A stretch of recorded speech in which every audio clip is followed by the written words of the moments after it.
નમસ્કાર વિદ્યાર્થી મિત્રો, હું ચિરાગ જોશી. આપ જોઈ રહ્યા છો કે આરંભ અકાદમી જે આપ સૌને વિદ્યાર્થીથી અધિકારી સુધીની સફર કરાવી રહ્યું છે. અને હાલ અત્યારે રેવન્યુ તલાટીમાં ઘણા બધા વિદ્યાર્થીઓએ ફોર્મ ભર્યા છે.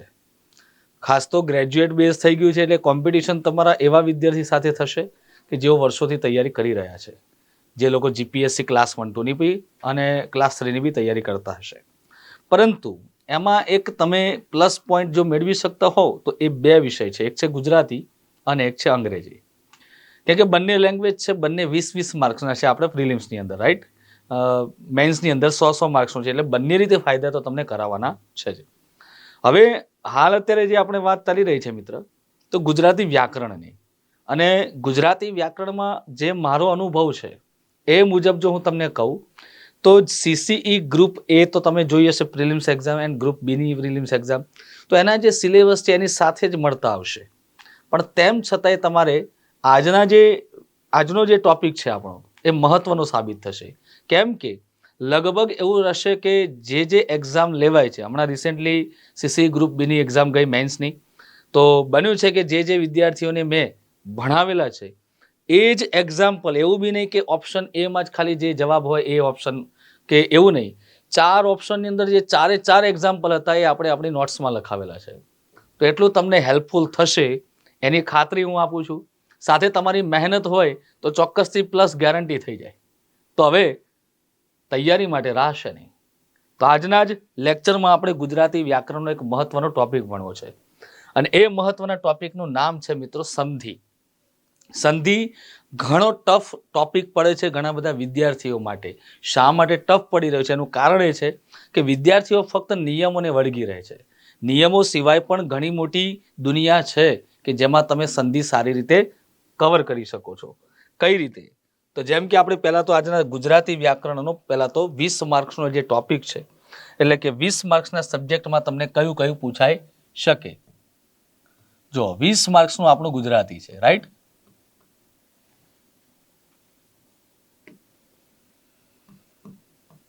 નું આપણું ગુજરાતી છે. હવે આ ગુજરાતી અંતર્ગત તમારે કઈ કઈ બાબતોનું ધ્યાન રાખવું જરૂરી બને છે, બરાબર. તો 20 માર્ક્સના ગુજરાતીમાં મોસ્ટ જે કહી શકાય કે પ્રાયોરિટી વાળા જે ટોપિક છે એના હું નામ લખું છું. એક તો તમારે નામ આવશે કે પહેલા તો સંધિ, બીજા નંબરમાં આવશે સમાસ, ત્રીજા નંબર પર આવે છે છંદ, ચોથા નંબર પર આવે છે અલંકાર, પાંચમા નંબર પર આવે છે તમારે વાક્ય શુદ્ધિ અશુદ્ધિ, છઠ્ઠા નંબર પર આવે છે જોડણી, સાતમા નંબર પર આવે છે વાક્યના અંગો અને વિચારો, આઠમા નંબર પર આવે છે વાક્ય પ્રકારો. ઓકે. નવમા નંબરની વાત કરીએ તો નવમા નંબર પર આવે છે તમારે એક તો શબ્દ ભંડોળમાં શબ્દ સમૂહ માટે એક શબ્દ,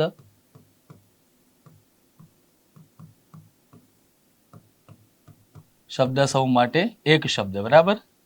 10મા નંબર પર આવે છે કહેવતો, નંબર 11 પર આવે છે રૂઢિપ્રયોગો, નંબર 12 પર આવે છે સમાનાર્થી, વિરુદ્ધાર્થી શબ્દો,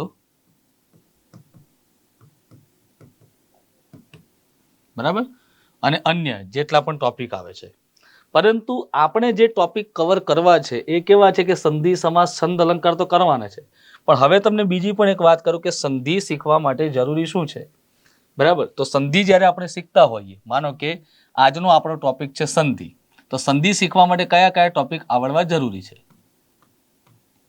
આજને માનો કે આપણે ટોપિક ભણીએ છીએ સંધિ, તો સંધિ માટે કઈ કઈ બાબતો, કયા કયા ટોપિક્સ આવડવા જરૂરી છે. તો સંધિ ત્યારે જ આવડશે જ્યારે તમને પહેલા તો ધ્વનિ શ્રેણી આવડતી હોય. પહેલા તો તમને ધ્વનિ શ્રેણી આવડતી હોવી જોઈએ. બીજા નંબરની વાત કરીએ તો બીજા નંબરમાં તમને આવડવી જોઈએ જોડણી. જોડણીનું જ્ઞાન હશે તો જ તમે સંધિને જોડી શકશો, સંધિને છોડી શકશો. ખાસ તો સંધિ છોડતી વખતે તમને જે પ્રોબ્લેમ આવતા હોય છે એ અહીંયા કવર થઈ જશે. ઓકે, આટલી વસ્તુ આવડી ગઈ, રાઈટ. તો આટલી વસ્તુ આવડે છે, સંધિ આવડી જાય. હવે સંધિ આવડે ને એટલે તમને શું આવડી જાય ખબર છે? સંધિ આવડે એટલે તમને સમાસ બી આવડે, બરાબર. પણ યાદ રાખો કે સમાસ આવડવા માટે શું જરૂરી છે? તો સમાસ માટે તમારે ખાસ તો વિભક્તિ આવડવી જરૂરી છે અને સમાસ માટે તમને બીજું સંધિ આવડવી જરૂરી છે. તો આટલા ટોપિક તમારે કમ્પ્લીટ કરવા પડે. ક્લિયર? ચલો, તો આજે આપણે શરૂઆત કરીએ છીએ મિત્રો સંધિની, બરાબર. તો આજનો આપણો પહેલો ટોપિક રહેશે સંધિ. આજનો આપણો પહેલો ટોપિક છે સંધિ. તો મિત્રો સંધિ જે ટોપિક છે એના કેટલા પ્રકાર છે? સંધિના મુખ્ય કેટલા પ્રકાર છે? તો સંધિના મુખ્ય 3 પ્રકાર છે. કયા કયા? તો એક આવે છે સ્વર સંધિ, એક સ્વર સંધિ છે. બીજા નંબર પર આવે છે એક સ્વર સંધિ, બીજી વ્યંજન સંધિ,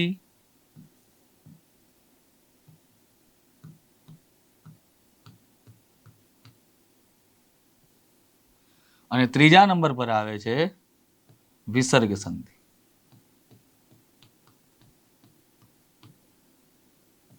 ટોટલ આ 3 ટોપિક એટલે કે સંધિના મુખ્ય 3 પ્રકાર છે.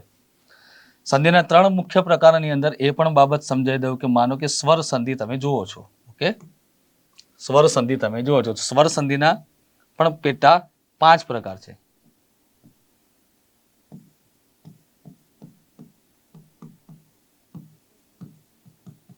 હવે આ પેટા 5 પ્રકાર વળી કયા કયા છે? તો નંબર 1 પર આવે છે સવર્ણ સંધિ. સ્વર સંધિના પેટા 5 પ્રકારની હું ચર્ચા કરી રહ્યો છું.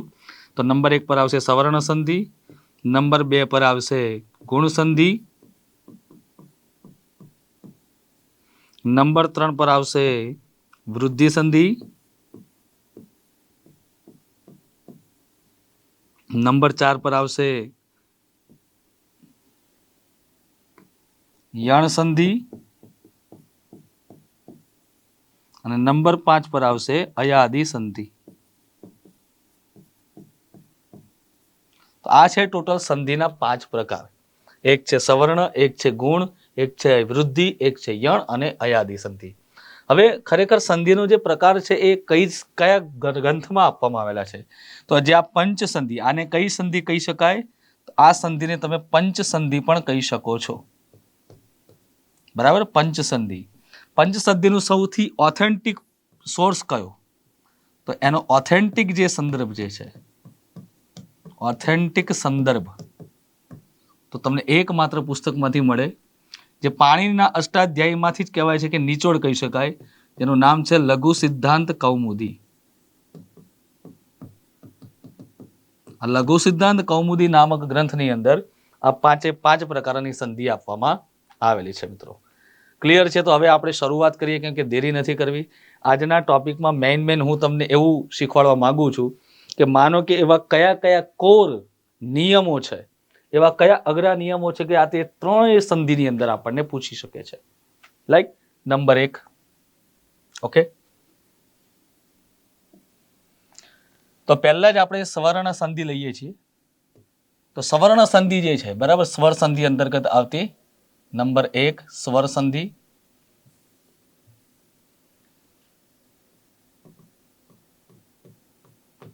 સ્વર સંધિ અંતર્ગત આવતો પહેલો ટોપિક છે આપણો સવર્ણ સંધિ.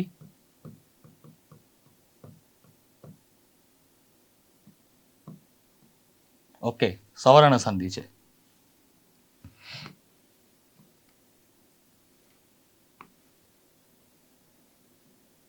તો સવર્ણ સંધિના 3 નિયમો છે. કેટલા? 3 નિયમો. આ 3 નિયમો વળી કયા કયા છે ચાલો જાણીએ. તો 3 નિયમો છે. નંબર 1 નિયમ આવે, નિયમ નંબર 1 છે કે અ પ્લસ અ કરો એટલે જવાબ આવશે આ. અ પ્લસ આ કરો એટલે જવાબ આવે આ. આ પ્લસ અ કરો તો પણ જવાબ આવશે આ પ્લસ આ કરો તો પણ જવાબ આવે છે આ. બટ હવે આ જે નિયમો જે છે આ પહેલો નિયમ થયો. બીજો નિયમ કંઈક આ રીતે છે કે રસ્વ ઈ પ્લસ રસ્વ ઈ કરો ઇઝ ઇક્વલ ટુ જવાબ આવશે દીર્ઘ ઈ. રસ્વ ઈ પ્લસ દીર્ઘ ઈ ઇઝ ઇક્વલ ટુ જવાબ આવશે દીર્ઘ ઈ. દીર્ઘ ઈ પ્લસ રસ્વ ઈ ઇઝ ઇક્વલ ટુ જવાબ આવે દીર્ઘ ઈ. દીર્ઘ ઈ પ્લસ દીર્ઘ ઈ ઇઝ ઇક્વલ ટુ જવાબ આવશે દીર્ઘ ઈ. આ રીતે પણ આવી શકે. ત્રીજા નંબરની વાત કરીએ તો રસ્વ ઉ પ્લસ રસ્વ ઉ ઇઝ ઇક્વલ ટુ દીર્ઘ ઉ.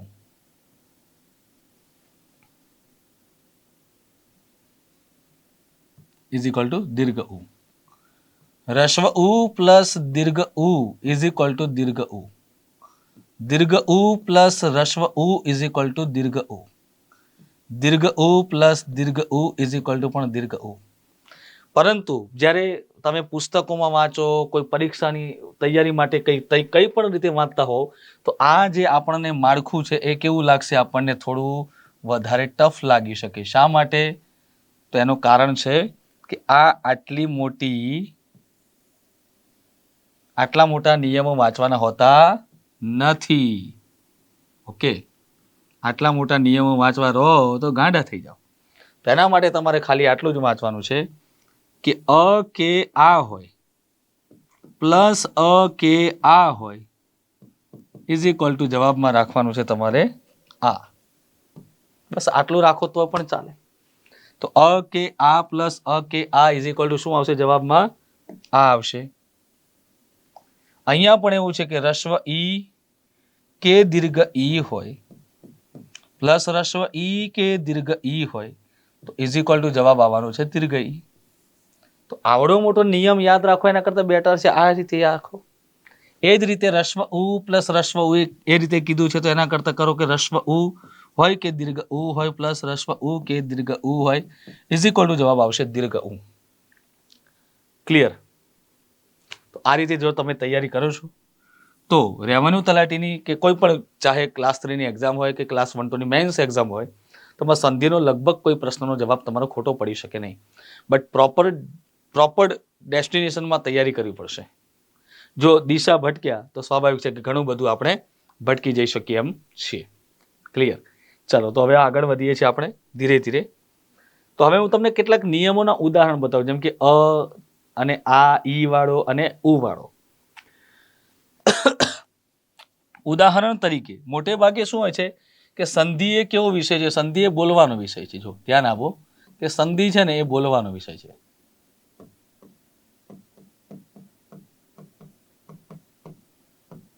એટલે એને બોલીને છોડો અને બોલીને જોડો. જો તમને ફાવતું હોય તો બોલીને છોડો અને બોલીને જોડો. ઉદાહરણ તરીકે તમને એમ કહું કે લાભ પ્લસ અલાભ. હવે તમને આ રીતે કહું એટલે તમને આવડવાનો તો છે જવાબ, બટ કઈ રીતે કરવાનું છે જવાબ? ધ્યાન આપો. તો લાભ પ્લસ અલાભ.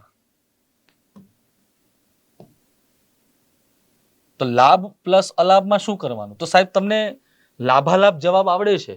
જવાબ શું આવવાનું છે? જવાબ આવવાનો છે લાભાલાભ. પરંતુ આ લાભાલાભ જવાબ આવ્યો કઈ રીતે? તો એ જાણવા માટે શું કરવું પડે? તો હવે હું તમને એક ગણિતના જેમ દાખલા ગણતા હોય ને, ગણિતના જે દાખલા ગણતા હોય એવી જ પદ્ધતિથી તમને આ શબ્દને સોલ્વ કરતા સમજાવું છું.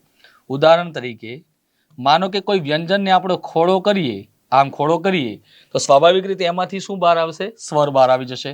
તો ઓકે, સ્વર બહાર લાવી દીધો. પ્લસ કરવાનું છે તમારે અલાભ. ક્લિયર? હવે તમને નિયમ એવું શીખવાડે છે કે અ પ્લસ અ કરો તો ઇઝ ઇક્વલ ટુ જવાબ શું થવાનો છે? આ થવાનો છે. એટલે કે અના છેદમાં શું થઈ ગયું? આ આવી ગયું. હવે આ જે લાભ છે એને પાછળ મૂકી દો. આ જે લાભ જે ખોડો જે છે એને આગળ મૂકી દઈએ. હવે આ જે ખોડો વ્યંજન છે એમાં આ સ્વરનો મિલાપ કરાવી દઈએ તો ભ પ્લસ આ ઇઝ ઇક્વલ ટુ શું થઈ જશે? ભા થઈ જશે. ભ અને આ નીકળી ગયા. આ લાભ જે શબ્દ છે એને પાછળ મૂકી દઈએ. આ લા જે છે એકલો વધેલો એને આગળ મૂકી દઈએ તો જો જવાબ તમારો જે જોઈએ છે લાભાલાભ એ આવી ગયો કે નહીં? પણ આ કેવી છે કે પ્રોપર પેટર્ન છે. પરંતુ બોલતા શીખવું હોય તો લાભાલાભ જે શબ્દ છે એને ધીમે રહીને બોલો તો સંધિ છૂટી જાય, અને ફાસ્ટ બોલો તો સંધિ જોડાઈ જાય. તો આજે બોલવાના જે નિયમો તમને કીધા છે એ કઈ રીતે થશે?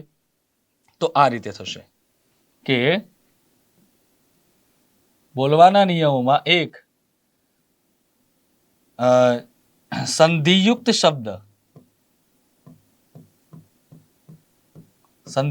શબ્દને ઝડપી ધીરે રહીને બોલવાથી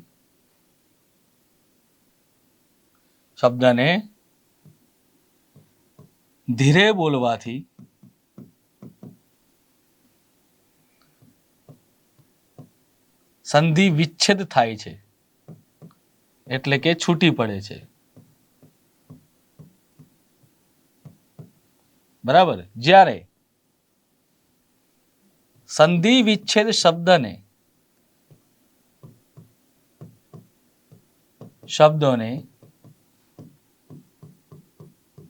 ઝડપી બોલવાથી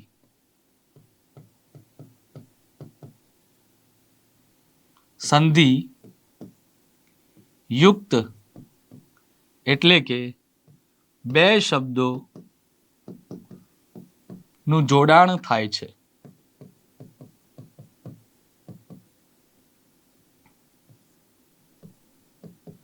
આ છે આખો પ્રોપર નિયમ. બરાબર. જો આ રીતે નિયમ વાઇઝ તમે કરશો તો મને એવું લાગે છે કે કઈ વાંધો આવે એવો નથી. રાઈટ. ચલો, તો આ થઈ વાત લાભાલાભ શબ્દની. હવે એવા ઘણા બધા એવા શબ્દો પણ છે, જેમ કે હું તમને કહું કે ઈ પરથી જે શબ્દ આવતા હોય એવા,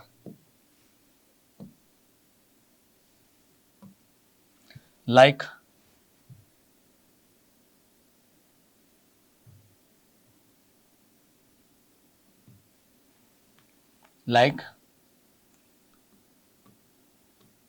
હરિ પ્લસ ઇન્દ્ર.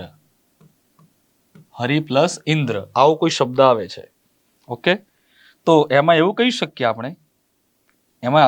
શકીએ કે રને ખોડો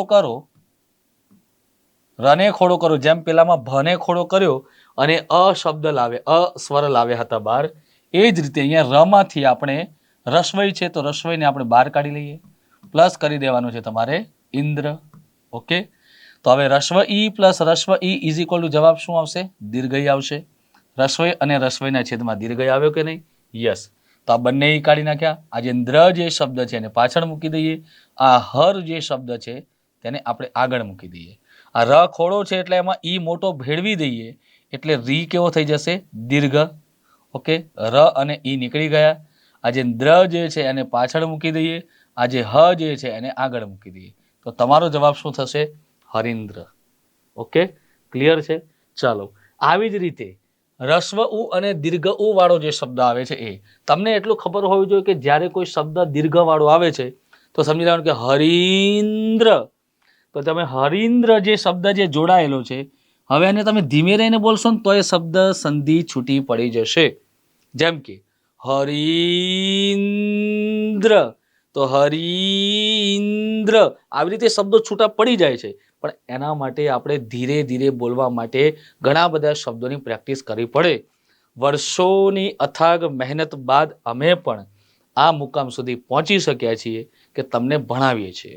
તમારે એ મુકામ સુધી પહોંચવા માટે થોડી ઘણી મહેનત કરવી પડશે કે આવી રીતે તમે 5-6 શબ્દો બોલી નાખો એટલે તમને આ એક ટેવ પડી જશે કે ભાઈ સંધિ બોલીને આપણે છોડીએ અને બોલીને જોડીએ. તો જે પેલો નિયમો યાદ રાખવાની જે તમારી જે મહેનત થતી હતી એ મહેનત ઓછી થઈ જાય. ઓછી મહેનતમાં ઘણું બધું વિશેષ ફળ પ્રાપ્ત કરી શકો છો.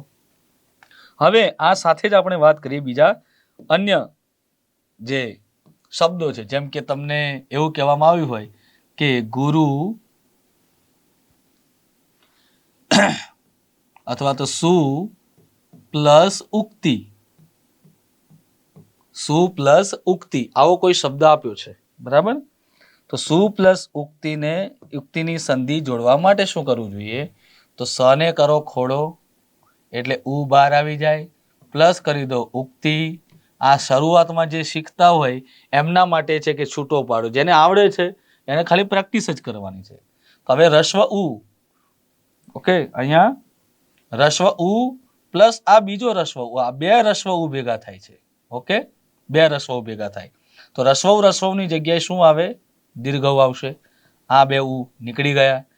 હવે તી મૂકી દેવાનું છે તમારે પાછળ, સ મૂકી દેવાનું છે તમારે આગળ. સમાં ઉ ભેળવી દો એટલે શું થઈ જાય? દીર્ઘ. સ અને ઉ નીકળી જશે. આ તી મૂકી દો પાછળ.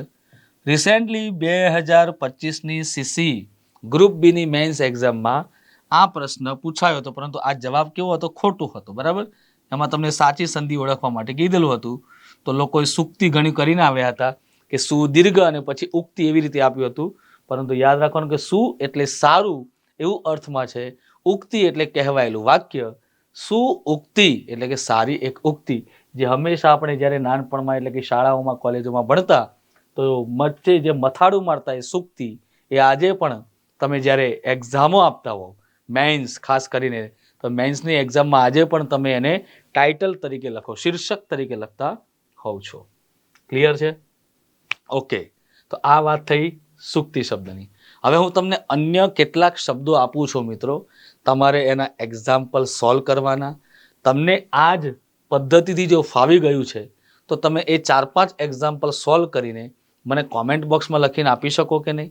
4-5 એક્ઝામ્પલ હું સોલ્વ કરાવું, 4-5 એક્ઝામ્પલ તમે સોલ્વ કરો. કેમ કે આ જે શિક્ષણ જે છે ને, આ અભ્યાસ જ એક એવું છે, શિક્ષણ એક એવું કાર્ય છે કે જેમાં વ્યક્તિ, શિક્ષક અને વિદ્યાર્થી બંને જો કાર્ય કરે તો સારામાં સારું કહેવાય છે કે ફળ મળી શકે છે. ચલો, તો હું કેટલાક તમને ઉદાહરણો આપું છું. ઉદાહરણ નંબર 1 છે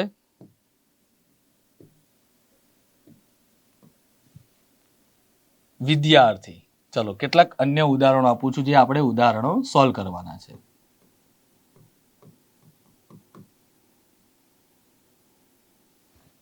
તો ઉદાહરણમાં પહેલું આવે છે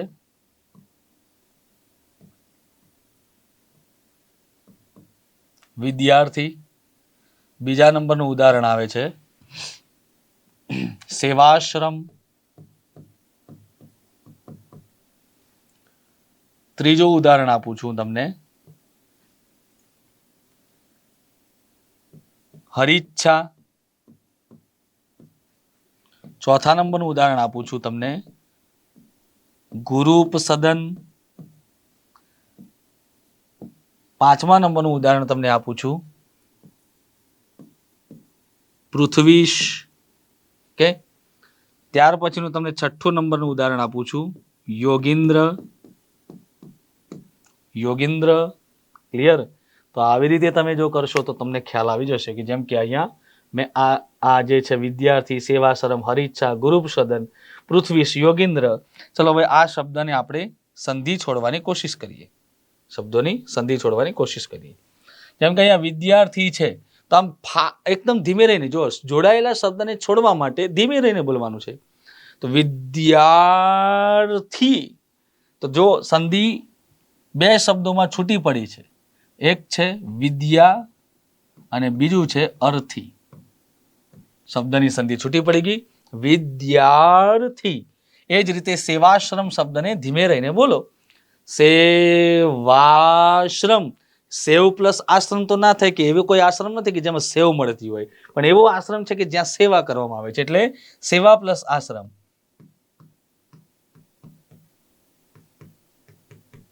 ઓકે, ઘણા વિદ્યાર્થીઓ કે સાહેબ સેવ પ્લસ આશ્રમ ના થાય, સેવ પણ શબ્દ જ છે ને, પણ સેવ એટલે ભાઈ ખાવાની વસ્તુ થઈ ગઈ. અને આ આશ્રમ સેવ ખાવા માટેનો આશ્રમ કે ખવડાવવા માટેનો આશ્રમ નથી, સેવા માટેનો છે. એ જ રીતે હરિચ્છા, તો તમને પહેલા તો હરિન્દ્ર જે શબ્દ મેં કરાયો એમાં તમને એટલી તો ખબર પડી ગઈ કે હરિ શબ્દ હંમેશા જોડણી મુજબ રસ્વ જ આવે. વિદ્યા શબ્દમાં વી હંમેશા રસ્વ, અર્થીમાંથી દીર્ઘ આવે.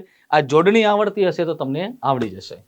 હરિ પ્લસ ઈચ્છા, તો ઈચ્છામાં પણ ઈ યાદ રાખવાનો કે રસ્વ આવશે. એટલે ગમે ત્યારે તમે ઈચ્છામાં ઈચ્છા શબ્દ લખો એટલે એમાં ઈ કેવો લખવાનો? તમારે રસ્વ લખવાનો છે. એ જ રીતે છે ગુરુપસદન. તો ગુરુપસદનમાં જો અહીંયા રૂ કેવો છે? દીર્ઘ આપેલો છે. જો આ જે રૂ છે આ આમ કરો એટલે રસ્વ કહેવાય. બરાબર, આ જે છે એ રસ્વ કહેવાય. જ્યારે આ રીતે કરો છો તો એને દીર્ઘ કહેવાય. શું કહેવાય છે? દીર્ઘ કહેવાશે. ક્લિયર? તો જો અહીંયા લખું છું જેમ કે ગુરુ વત્તા ઉપસદન ઇઝ ઇક્વલ ટુ શું થશે? ગુરુ ઉપસદન. જે વિદ્યાર્થીને સંધિ છોડતા આવડી જાય એને જોડવામાં કોઈ તકલીફ ના પડે. તકલીફ પડે છે છોડવામાં જ. પૃથ્વીશ તો પૃથ્વી પ્લસ ઈશ. તો ઈશ જો પૃથ્વી તમે બધાએ લખતા જ હોવ છો તો પૃથ્વીમાં તો વી કેવો આવે? દીર્ઘ જ આવે. પણ ઈશ એટલે ભગવાન થાય. ભગવાન બધાએ કરતા મોટા છે તો યાદ રાખવાનું કે એમનો પણ ઈ કેવો આવશે? મોટો આવશે. એ જ રીતે હવે આવે છે મિત્રો યોગીન્દ્ર. તો યોગી શબ્દમાં યાદ રાખવાનું કે ગી કેવો કરવાનો? દીર્ઘ કરવાનો. પણ આપણે જોયું હતું આગળ કે ઇન્દ્રમાં ઈ કેવો આવે? રસ્વ આવે. ઇન્દ્ર શબ્દમાં ઈ હંમેશા રસ્વ આવશે. ઓકે, હવે હું તમને એવા કેટલાક ઉદાહરણો લખાવું કે જેમાં તમારે જાતે સોલ્વ કરી કોમેન્ટ બોક્સની અંદર મને લખીને આપવાના છે જવાબ. બરાબર છે? મને સમય મળશે ત્યારે હું એનો વળતો તમને સાચો જવાબ પણ કોમેન્ટ બોક્સમાં આપીશ. તો હું ચલો લખું છું શબ્દો. ઓકે, હવે આ તમારા માટે છે. તમારી પ્રેક્ટિસ માટેના શબ્દો આપું છું. બરાબર? જેમ કે સ્વાધ્યાય. આને કહીશું આપણે સ્વાધ્યાય. જો આ બધું જરૂરી છે. જીસીઆરટી પાઠ્યપુસ્તકો ભણતા તો એમાં સ્વાધ્યાય આવતું કે નહીં? તો સ્વ અધ્યયનમ કારયતિ તે સ્વાધ્યાય. બરાબર છે? આપણે જાતે સ્વાધ્યાય કરવાનું હોય છે. તો એમાં ઉદાહરણ આપું છું. તો નંબર 1 વધુર્જા. શું છે શબ્દ? વધુર્જા. નંબર 2 સમાંતર. નંબર 3 સાર્થક. નંબર 4 ગિરીશ. નંબર 5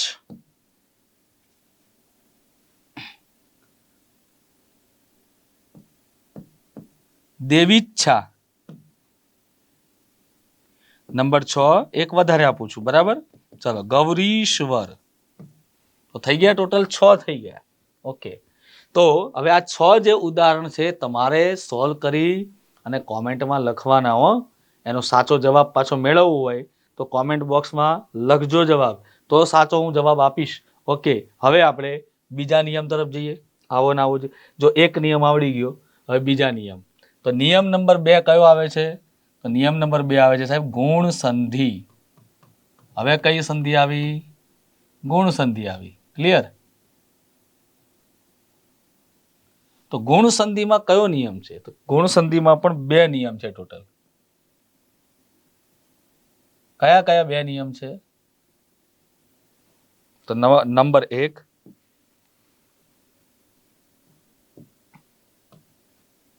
એક નિયમ છે.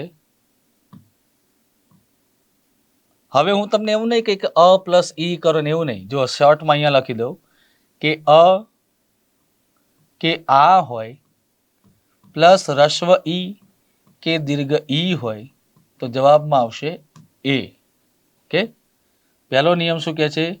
અ કે આ હોય પ્લસ રસ્વ ઈ કે દીર્ઘ ઈ હોય તો જવાબમાં આવશે એ. જવાબ એ આવશે. બીજો નિયમ એવું કહે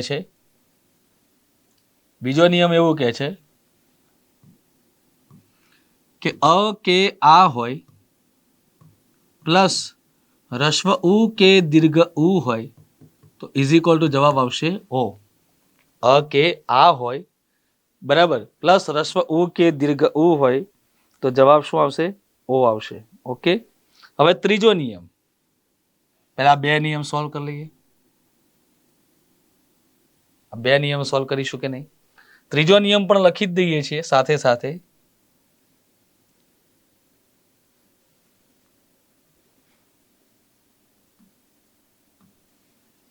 અ કે આ હોય પ્લસ ઋષિનો રૂ આવે તો જવાબ આવશે અર.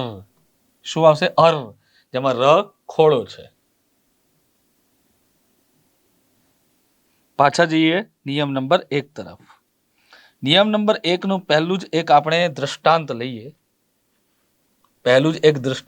આપણે તો તમને કીધું હોય કે નર પ્લસ ઇન્દ્ર, ઇન્દ્રમાં તો ઈ તમને ખબર જ છે કે રસ્વ આવવાનો છે, તો નર પ્લસ ઇન્દ્ર કરીએ તો તમને ખબર છે કે અ પ્લસ ઈ કરો તો જવાબ શું આવે? એ આવે. અ પ્લસ ઈ કરો તો શું આવે? જવાબમાં એ આવે. તો હવે આપણે રને ખોડો કરવાની જરૂર નથી, સીધું સમજી લઈએ કે ર પ્લસ ઈ કરો તો શું થાય? રે.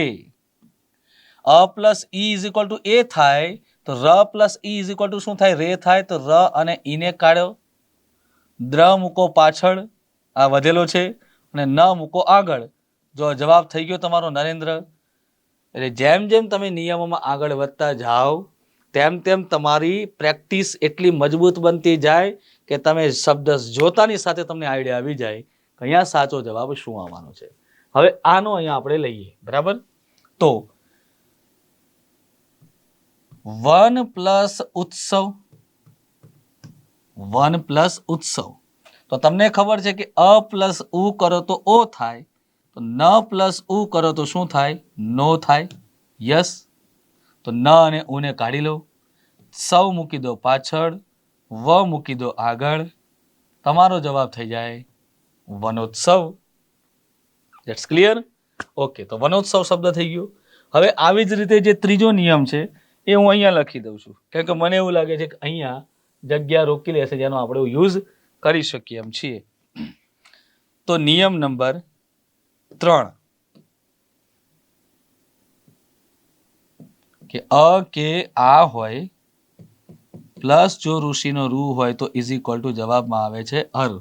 ઓકે, ઉદાહરણ તરીકે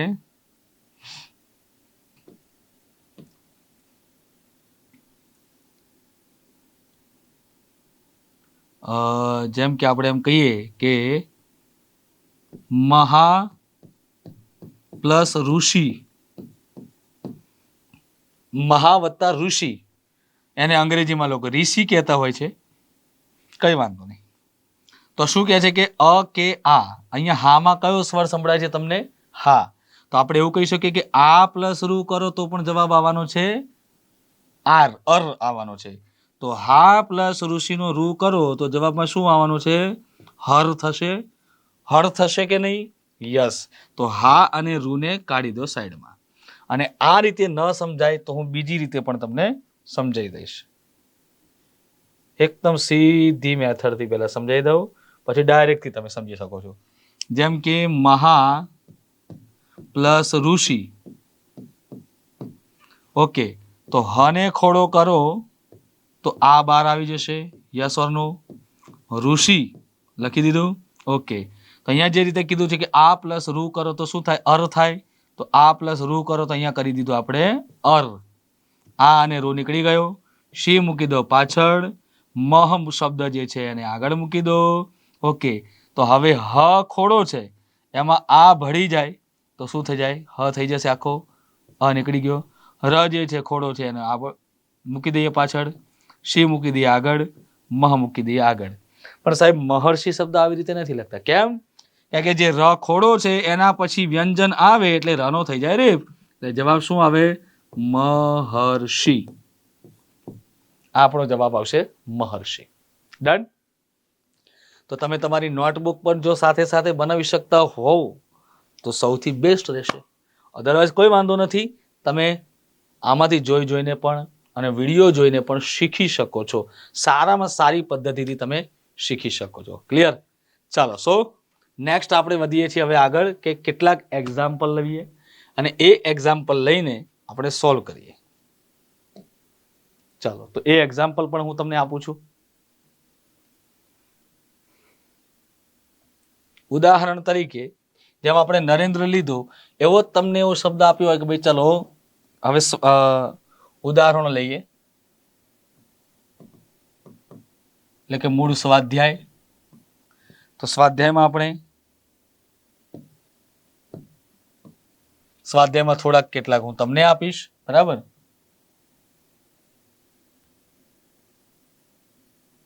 સ્વાધ્યાયમાં કેટલાક શબ્દો હું તમને આપીશ, કેટલાક હું તમને કરાવડાવું છું. જેમ કે તમને કીધું હોય કે ભાઈ ભૂપેન્દ્ર હાલ અત્યારે ગુજરાતના મુખ્યમંત્રી શ્રી ભૂપેન્દ્રભાઈ પટેલ છે, તો ભૂપેન્દ્ર શબ્દનો તમને સંધિ છોડવાની કે તો ઓકે. પછી તમને સામે હું તમને તમારા માટે ઉદાહરણ આપું છું કે રાજેન્દ્ર શબ્દની કીધું હોય તો, એ જ રીતે રાજેશ શબ્દની સંધિ છોડવાની કહેતો, એ જ જગ્યાએ તમને મહેશ શબ્દની સંધિ છોડવાની કહેતો, એ જ જગ્યાએ તમને એવું કીધું હોય કે મહોત્સવ શબ્દની સંધિ છોડો, એ જ સામે તમને કીધું હોય કે નવોઢા શબ્દની સંધિ છોડો. ઓકે, આ સાઈડ હું તમને એમ કહું કે રમતોત્સવ, આ બાજુ તમને કહું કે ગંગોદક. હું અહીંયા રમતોત્સવની જગ્યાએ થોડુંક વધારે ટફ લતો, યમુનોદક. ઓકે, યમુનોદક. ક્લિયર. હું તમને ગંગોરમી પણ કરી શકું છું. અહીંયા ગંગોરમી, તો આ બાજુ સામે હું કહીશ યમુનોરમી. ઓકે, હવે વાત આવે છે કે કેટલાક એવા શબ્દોની પણ આપણે લઈએ જેમ કે જે રૂ પરથી ધરાવતા હોય. ઉદાહરણ તરીકે અહીંયા તપરસી, તો અહીંયા હું લખું છું રાજર્ષિ. તો 3 ને 3 6 શબ્દો તમારે સોલ્વ કરવાના. 3 ને 3 6 શબ્દો હું સોલ્વ કરીશ. બરાબર, તો ચાલો સોલ્યુશન ચાલુ કરીએ ફટાફટ. ધ્યાન આપજો મિત્રો. ભૂપેન્દ્ર, આમ ધીમે રહીને બોલો ભૂપેન્દ્ર. તો ભૂપ પ્લસ ઇન્દ્ર, આવી રીતે શબ્દ સંધિ છૂટી પડી જાય છે. એટલે નિયમો કરતા તમને આ બોલીને સંધિ છોડવી અને બોલીને જોડવી એ મને વિશ્વાસ છે કે ઈઝી લાગશે. હજી બીજા કેટલાક. રાજેશ શબ્દ તમને કીધો છે. કયો શબ્દ કીધો? રાજેશ શબ્દ. તો રાજેશ શબ્દની સંધિ શું થાય? તો રાજેશ, રાજેશ એટલે રાજા પ્લસ ઈશ થશે, રાજ પ્લસ ઈશ ન થાય. ઘણા લોકો ઘણા વિદ્યાર્થી કહે છે સાહેબ રાજ કેમ ન થાય? તો ભાઈ રાજ કરવું એ ક્રિયા ધાતુ છે, રાજા એ નામ છે. આપણે ક્રિયા અને નામને ધ્યાન રાખવાનું છે કે સંધિમાં મોટે ભાગે નામ વધારે આવે. ઓકે, મહોત્સવ, તો મહા પ્લસ ઉત્સવમાં ઉ કેવો આવે? રસ્વ આવે. ઓકે, મહોત્સવ, મહ પ્લસ ઉત્સવ ના આવે, મહા પ્લસ ઉત્સવ આવે. યમુનોદક, યમુનોદક, તો યમુના એ શબ્દ તો બધાને ખબર છે. એવું તો થાય ને કે યમુનો પ્લસ દક ન થાય? ઇઝીલી ક્યારેય સંધિ છૂટી પડે નહીં. એટલે યમુના પ્લસ ઉદક. ઓકે, યમુના પ્લસ ઉદક થશે. એ જ રીતે યમુનોર્મી શબ્દ છે, તો યમુના પ્લસ તમે દીર્ઘ કરો Urmi. Yamuna plus Urmi is equal to જવાબ આવશે યમુનોર્મી, કેમ કે યમુના શબ્દ છે. એટલું યાદ રાખજો, ઉર્મી શબ્દમાં ઉ હંમેશા દીર્ઘ કરવાનો છે. એ જ રીતે તપરસી, તો તપ plus Rishi is equal two થાય તપરસી, કે તપ કરવું. અને કોણ કરે છે? તો કે ભાઈ ઋષિ, એટલે એવા ઋષિ, તપ કરનાર ઋષિ એટલે તપર્ષિ કહેવાય. હવે આ તમારે શું કરવાનું છે? સોલ્વ કરી અને કોમેન્ટમાં લખવાનું છે. બરાબર, ગુજરાતી કીબોર્ડ એવું હોય તો ડાઉનલોડ કરી લેજો મોબાઈલની અંદર કે લેપટોપની અંદર, કે તમે જે પણ ટેબ્લેટમાં જોતા હોય, આઈપેડમાં જોતા હોય, કે જેમાં પણ જુઓ છો એ બધામાંથી તમે કમ્પ્લીટ કરી લેજો. ક્લિયર છે? ચાલો, તો અહીંયા થઈ વાત આપણે મિત્રો ગુણ સંધિની. હજી આપણે વૃદ્ધિ સંધિ પણ શીખવાની છે. ઓકે, હજી આપણે વૃદ્ધિ સંધિ પણ શીખવાની રહેશે. તો ચલો વૃદ્ધિ સંધિની શરૂઆત કરીએ.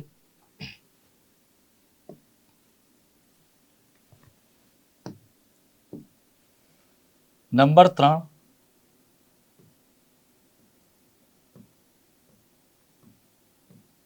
વૃદ્ધિ સંધિ.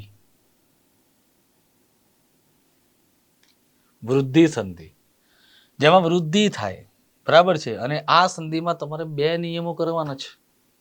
કયા કયા 2 નિયમો? ઓકે, 2 નિયમો તમારે કરવાના રહેશે. ચલો, તો હું 2 નિયમોના નામ આપું છું, અથવા તો 2 નિયમો લખી લઉં છું. નિયમ નંબર 1, અ કે આ હોય પ્લસ એ કે ઐ હોય તો જવાબ આવશે ઐ. અ કે આ હોય પ્લસ એ કે અઈ હોય ઇઝ ઇક્વલ ટુ જવાબમાં શું આવશે? અઈ આવશે.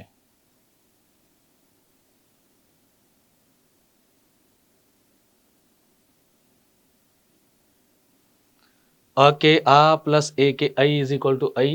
બીજો નિયમ આવે છે અ કે આ હોય પ્લસ ઓ કે ઔ હોય ઇઝ ઇક્વલ ટુ જવાબ આવશે ઔ.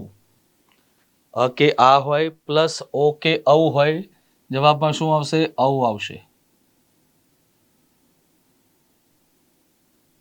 ક્લિયર? હવે નિયમ મુજબ આપણે કેટલાક ઉદાહરણો જોઈએ તો સમજણ પડશે વ્યવસ્થિત રીતે. ઉદાહરણ તરીકે તમને કીધું હોય કે 1 પ્લસ 1 પ્લસ 1 તો 1 પ્લસ 1 શું થાય એને સમજવા માટે તમને ખબર હોવી જોઈએ કે અ પ્લસ એ કરો તો શું થાય? જવાબમાં અઈ થશે. તો અહીંયા અને સ્થાને શું છે? અને તમારે શું સમજવાનું છે? ક સમજવાનું. અને સમજો ક અને એને સમજો એ. ઓકે, તો અ પ્લસ એ ઇઝ ઇક્વલ ટુ જો અઈ થાય તો ક પ્લસ એ ઇઝ ઇક્વલ ટુ શું થશે? કઈ થશે. ક્લિયર? તો આ કને મૂકી દો પાછળ અને આ એને મૂકી દો આગળ. કેમ કે આ ક અને એની સ્થાને કઈ આવી ગયો છે. આ એને આપણે નીચે ઉતારી લીધો, આ ક ને આપણે અહીંયા ઉતારી લીધો. એટલે જવાબ શું બની ગયો આપણો? એકૈક. જવાબ શું બનશે? એકૈક. હવે એ જ રીતે અહીંયા તમે જોવા જાઓ, જેમ કે તમને કીધું હોય કે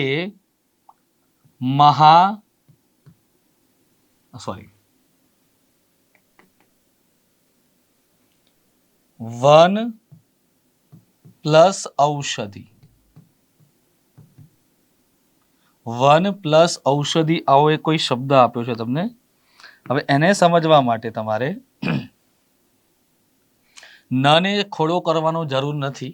એ બધી ટેકનિકો કોના માટે? બેઝિક. તમે તો બધું બેઝિક ફંડામેન્ટલ શીખી ગયા. તો અને સ્થાને કોણ છે? અને સ્થાને છે ન. ઓને સ્થાને ઔને સ્થાને કોણ છે? ઔ. ઓકે, તો ન અ પ્લસ, ધ્યાન રાખજો કે અ પ્લસ ઔ ઇઝ ઇક્વલ ટુ જો ઔ થતું હોય તો ન પ્લસ ઔ ઇઝ ઇક્વલ ટુ શું થાય? તો 9 થશે કે નહીં? ઓકે, તો ન અને ઔ નીકળી ગયા. આ જે ષધી એ શબ્દ જે છે એને પાછળ મૂકી દો. વ જે શબ્દ છે એને આગળ મૂકી દો. તો તમારો જવાબ થઈ જશે વનૌષધિ. ઓકે, શું થશે જવાબ? વનૌષધિ. ઓકે, ક્લિયર છે? હવે આ તો તમારો જવાબ થઈ ગયો. પરંતુ હવે મારે તમને જો કેટલાક સ્વાધ્યાયની અંદર આપવા હોય તો કેવા ઉદાહરણો કે જે પરીક્ષામાં પણ પૂછાઈ શકે એવા, રાઈટ? ભલે તમે અત્યારે યુટ્યુબ પર આ જે સિરીઝને જોઈ રહ્યા છો, આ લેક્ચર્સને જોઈ રહ્યા છો, બટ એટલું યાદ રાખજો કે એવું નથી કે અમે કોઈ ગલત ભણાવવાના છીએ. જે વિદ્યાર્થીઓ જોઈ રહ્યા છે એ અમારી ઉપર વિશ્વાસ રાખીને જોઈ રહ્યા છે. તેમનો વિશ્વાસ, એમનું જે ટ્રસ્ટ જે છે એ સાચવવું એ અમારું દાયિત્વ છે, અમારું કર્તવ્ય છે. અમે અમારા કર્તવ્યથી છકી શકીએ એમ નથી, રાઈટ? એટલે તમે તમારે આમાંથી પણ સારામાં સારું રિવિઝન કરી તમે સારો સ્કોર કરી શકો છો. એમાં શંકાનું કોઈ સ્થાન નથી, પરંતુ સ્વાધ્યાય, પ્રેક્ટિસ આવશ્યક છે. તો હવે આપણે કરીશું સ્વાધ્યાય. સ્વાધ્યાયમાં કેટલાક તમને ઉદાહરણો આપી રહ્યો છું. ચાલો ઉદાહરણો લઈએ આપણે. તો ઉદાહરણોમાં અહીંયા મેં તમને કીધું એ જ રીતે કે આ સાઈડ તમારે કરવાનું, આ સાઈડ હું સોલ્વ કરીશ.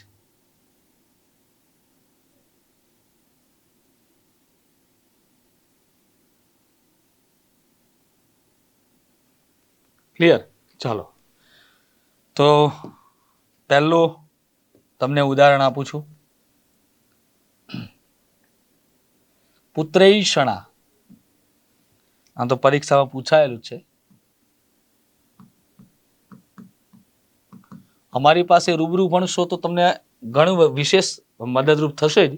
આમાં પણ તમે ભણી શકો છો. પુત્રૈષણા. તો આ બાજુ હું તમને આપું છું વસુધૈવ. વસુધૈવ કુટુંબકમ, આવો શબ્દ તમે સાંભળ્યો હશે. આ બાજુ હું તમને આપું છું શબ્દ દેવૈશ્વર્ય. તો અહીંયા તમને શબ્દ આપું છું મહૈશ્વર્ય. મહૈશ્વર્ય. ઓકે, આ બાજુ હું તમને આપું છું શબ્દ વિશ્વૈકતા, એટલે કે હું લખીશ આ બાજુ આપું છું તમને સદૈક્ય. ઓકે, સદૈક્ય. અહીંયા હું લખું છું અધરોષ્ઠ, અધરૌષ્ઠ. અહીંયા હું તમને આપું છું શબ્દ દંતૌષ્ઠ, દંતૌષ્ઠ. આ જગ્યાએ શબ્દ આપું છું તમને ઉષ્ણૌદન, જેનો અર્થ થાય છે ગરમા ગરમ ભાત. આ જગ્યાએ તમને શબ્દ આપું છું મહૌષધિ. 5 થયા છે, હજી એક એક લઈ લઈએ એટલે આપણે વાંધો આવે નહીં. અહીંયા હું લઉં છું સ્વૈચ્છિક. ઓકે, અહીંયા લઉં છું સ્વૈચ્છિક. અહીંયા હું લખું છું ગંગૈશ્વર્ય, ગંગૈશ્વર્ય. તો 6 થઈ ગયા ઉદાહરણ તમારા, 6 થઈ ગયા મારા. ચાલો સ્ટાર્ટ કરીએ આપણે. તો જો અહીંયા પુત્રૈષણા છે, થોડુંક ધીરે રહીને ટ્રાય કરો બોલવાનું. પુત્રૈષણા, પુત્રૈષણા, પુત્રૈષણા. તો હજી ધીરે રહીને બોલે પુત્રૈષણા. તો પુત્ર શબ્દ અલગ પડ્યો, એષણા શબ્દ અલગ પડી જાય છે. એટલે પુત્ર પ્લસ એષણા ઇઝ ઇક્વલ ટુ પુત્રૈષણા. પુત્ર પ્લસ એષણા, એષણા એટલે ઈચ્છા એવો અર્થ થશે. સામે તમારે વસુધૈવ કરવાનું છે.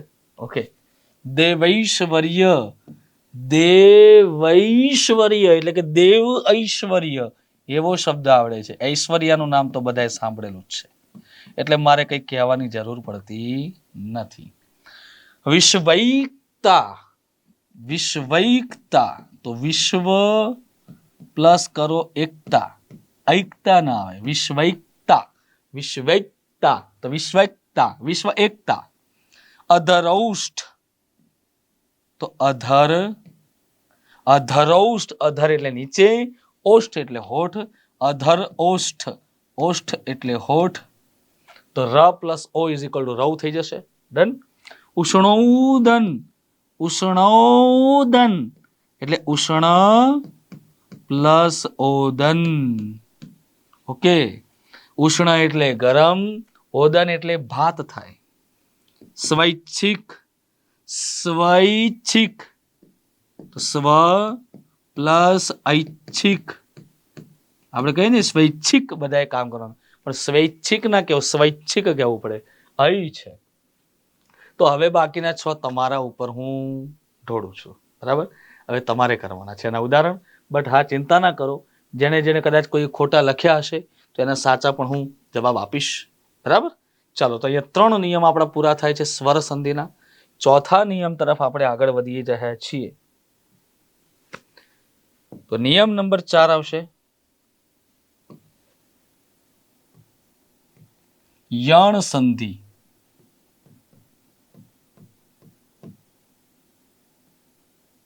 યણ સંધિ. ઇકો યણચી ઇક સ્થાને યણ સ્યાદપી શુરચી, આવું લઘુ સિદ્ધાંત કૌમુદી અંદર કહેલું છે. તો શું છે? એના 2 નિયમો છે. નિયમ નંબર 1, પેનો બદલતો રહું છું કેમ કે કાપા કાર્ય, શિક્ષક કાપા કાર્ય માટે સૌથી વધારે વખણાય છે. બરાબર, તો ધ્યાન રાખજો. નિયમ નંબર 1 પહેલા તો નિયમ નંબર 1 છે કે રસ્વ ઈ કે દીર્ઘ ઈ પછી. હવે આ સમજવા માટે છે ને તમને એટલું ખબર હોવું જોઈએ કે સજાતીય વિજાતીય સ્વરોની માહિતી, આને કેવી કહેવાય? સજાતીય વિજાતીય સંધિ પણ કહી શકાય. બરાબર, તો સજાતીય વિજાતીય સંધિમાં નિયમ નંબર 1 હું તમને લઉં છું કે રસ્વ ઈ કે દીર્ઘ ઈ પછી જો વિજાતીય સ્વર આવે, સ્વર આવે તો રસ્વ ઈ કે દીર્ઘ ઈ ના સ્થાને ય આવે છે. રસ્વ ઈ કે દીર્ઘ ઈ ના સ્થાને શું આવે? ય આવે છે. એટલે કે ય કેવો હશે? ખોડો. હવે તમને એમ થાય કે સાહેબ વિજાતીય સ્વર કયો? તો તમારે યાદ રાખવાનું કે ઈ નો સગો એક જ થાય, ઈ. બાકી બધા એના પારકા થાય. તો રસ્વ ઈ કે દીર્ઘ ઈ પછી જો કોઈ પણ સ્વર આવે ને, કોઈ પણ સ્વર, ધ્યાન રાખવાનું કે આ બે જ એકબીજાના સજાતીય, એના સિવાય કોઈ પણ આવે તો એનો વિજાતીય. હું ઉદાહરણ લઈશ, જેમ કે ઉદાહરણ તરીકે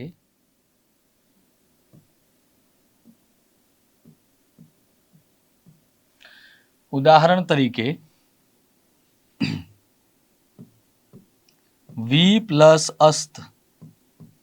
શું કીધું? વી પ્લસ અસ્ત. હવે તમને એટલું ખબર છે કે વને ખોડો કરું, અહીંયા હું વને ખોડો કરું તો ઈ બહાર આવશે નહીં. Yes or no? રાઈટ. પછી કરી દેવાનું છે અસ્ત. ઓકે. હવે તમને શું કીધું છે નિયમ? કે રસ્વ ઈ કે દીર્ઘ ઈ પછી જો કોઈ પણ વિજાતીય સ્વર આવે તો યાદ રાખવાનું કે ઈ સિવાય બધા એના વિજાતીય જ છે. એટલે અહીંયા તમે જોઈ શકો છો નિયમ મુજબ કે ઈ પછી વિજાતીય સ્વર આવી ગયો. હા, કયો આવે? તો કે અ આવી ગયો. તો શું કીધું? એના સ્થાને એટલે કે ઈ કે ઈના સ્થાને કયો સ્વર આવે? તો ઈ ચેકી નાખવાનો અને એની જગ્યાએ કયો આવી જાય? ય ખોડો આવી જાય. એટલે ય મૂકી દીધો આપણે. ઓકે. હવે શું કરવાનું? બસ બાકી તો જે આપણે અત્યાર સુધી કરી આવ્યા છે, પાછળના શબ્દો મૂકી દેવાના પાછળ. અહીંયા આગળ વ ખોડો છે એને આગળ મૂકી દો. ઓકે. હવે અહીંયા તમે જોઈ શકો છો કે ય પ્લસ અ કરો તો ય કેવો થઈ જાય? આખો થઈ જાય. ય અને અ નીકળી ગયા. સ્ત મૂકી દો પાછળ. બરાબર. વ ઓલરેડી ખોડો છે અને તરત પછી ય વ્યંજન આવે એટલે વ કેવો થઈ જાય? અડધો. તો તમારો જવાબ થઈ જશે વ્યસ્ત. તમારો જવાબ કેવો થઈ જશે? વ્યસ્ત. હવે આમ તો તમને ન ફાવે તો ચિંતા ના કરો. માનો કે તમને એમ કીધું કે ભાઈ વ્યસ્ત શબ્દની, માનો કે વ્યવસ્થા શબ્દ કોઈ આપ્યો છે અને વ્યવસ્થા શબ્દની તમને સંધિ છોડવાની કહે છે, તો એકદમ ધીમે રહીને બોલો વ્યવસ્થા. હજી ધીમે રહીને બોલો વ્યવસ્થા. વ્યવસ્થા. એટલે તરત શબ્દ સંધિ છૂટી પડી જાય અને બોલાય છે કે વી પ્લસ અવસ્થા ઇઝ ઇક્વલ ટુ વ્યવસ્થા. ક્લિયર છે? બસ તો આ રીતે તમે ટેકનિકથી શીખતા રહો તો કોઈ જ પ્રકારની તકલીફ તમને પડવાની નથી. બટ ટેકનિક દૂર કરી અને ખોટા નિયમોના ચક્કરમાં પડ્યા તો 100%. અને શોર્ટ ટ્રેકના ચક્કરમાં તો બહુ પડવું જ નહીં. કોઠાસૂઝ બુદ્ધિ જ સૌથી બેસ્ટ હોય છે. ક્લિયર? ચલો, હવે યણ સંધિનો નિયમ નંબર 1 પત્યો. હવે આવે છે નિયમ નંબર 2.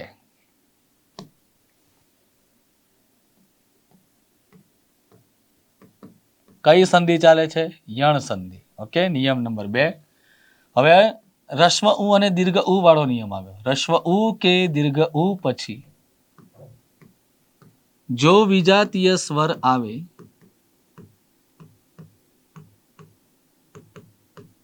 તો ઉ કે ઉના સ્થાને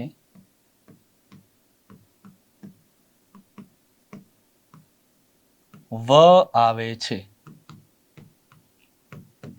ઉ કે ઉના સ્થાને કયો વ્યંજન આવે છે? વ આવે છે. ઉદાહરણ તરીકે નિયમ જોઈએ.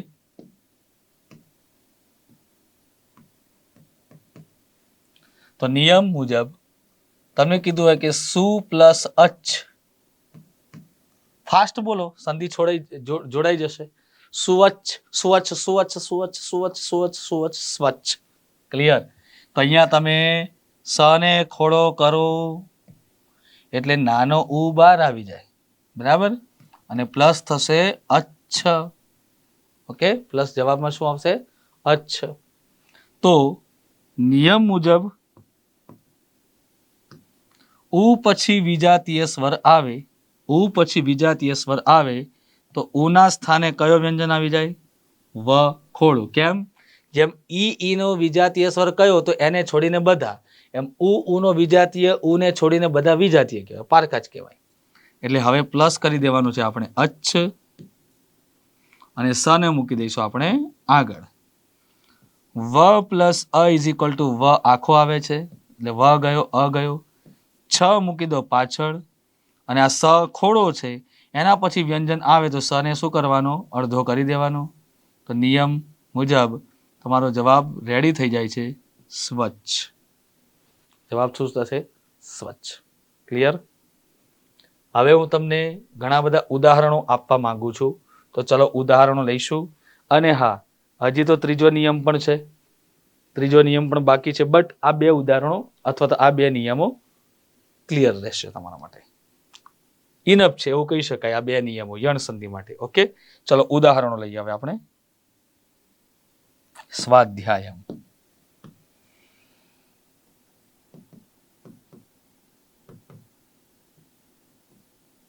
હવે તમારા માટે સ્વાધ્યાય.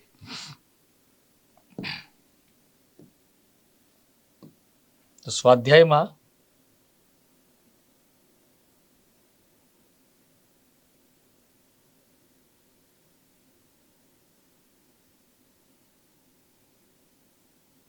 કેટલાક ઉદાહરણો તમારે આપવાના, તમારા માટે કેટલાક ઉદાહરણો મારા માટે. ઓકે, જેમ કે અહીંયા લખું છું ઉદાહરણ નંબર 1, અભ્યાસ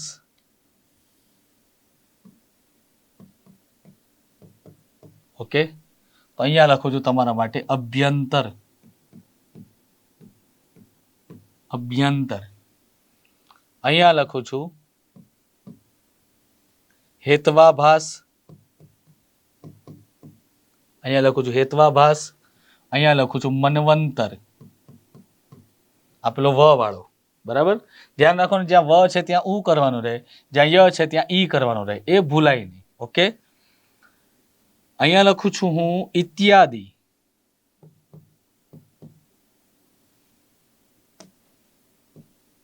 ઇત્યાદિ.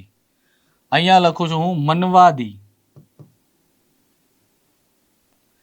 અહીંયા લખું છું નાર્યુર્મી. અહીંયા હું લખું છું પૃથ્વી. ઓકે, અથવા તો પૃથ્વીની જગ્યાએ ઉર્વી. ઓકે, ઉર્વી શબ્દ લખું છું. અહીંયા લખું છું હું પર્યટન. અહીંયા હું લખું છું ન્યૂન.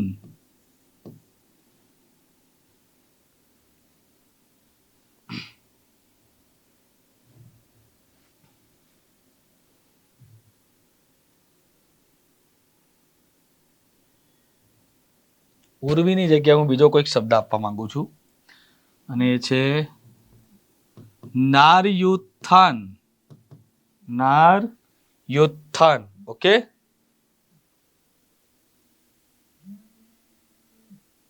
નારયુત્થાન. ન્યૂન. 5 અહીંયા થયા, 5 ત્યાં થયા. હવે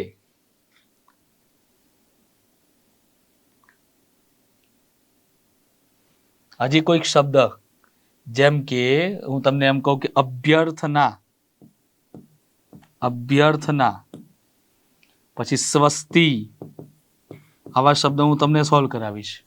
ઓકે, તો અહીંયા હું લખું છું અભ્યંતર તો આવી ગયો, અભ્યાસ પણ આવી ગયો. તો નાર્યોદાર્ય અથવા તો ન્યાય શબ્દ લખું છું અહીંયા, ન્યાય શબ્દ. અને સાથે સાથે હું લખીશ વ્યૂહ. વ્યૂહ શબ્દ. ઓકે, ચલો હવે આપણે સોલ્વ કરીએ. અભ્યાસ. ધીમે રહીને બોલો, અભ્યાસ. અભ્યાસ એટલે કે અભી plus as is equal two અભ્યાસ. હેતુવાભાસ. હેતુ પ્લસ આભાસ. ઇત્યાદિ. ઇત્યાદિ તો ઇતિ પ્લસ આદિ. નાર્યુર્મી તો નારી માં રી દીર્ઘ આવવાનો, ઉર્મીમાં પણ ઓ દીર્ઘ. એટલે યાદ રાખો, નાર્યુત્થાન શબ્દમાં પણ એ રીતે કંઈક કરજો. પર્યટન તો પરી પ્લસ અટન. તો જો આમ ધીમે રહીને બોલો ને, પર્યટન, પરી પ્લસ અટન એવી રીતે થશે. એ જ રીતે અભ્યર્થના. શું છે? અભ્યર્થના. તો અભી પ્લસ અર્થના. અભી પ્લસ અર્થના. એ જ રીતે સ્વસ્તિ શબ્દ છે તો સ્વસ્તિ, સ્વસ્તિ બોલશો એટલે તમને ખ્યાલ આવી જશે. સ્વસ્તિ, સ્વસ્તિ એટલે કે સુ પ્લસ અસ્તિ ઇઝ ઇક્વલ ટુ શું થશે જવાબ? સ્વસ્તિ. ક્લિયર છે? ચાલો, તો બાકીના જે ઉદાહરણો છે કોને કરવાના છે? તમારે કરવાના છે. કરશો કે નહીં? રાઈટ. ચલો હવે આપણે આગળ વ્યંજન સંધિના પણ કેટલાક નિયમો શીખીશું. તો ચલો હવે આગળ આપણે જે પાંચમો પ્રકાર છે સંધિનો, એટલે કે સ્વર સંધિનો પાંચમો પ્રકાર એટલે અયાદી સંધિ. તો અયાદી સંધિ શીખીએ પાંચમો પ્રકાર.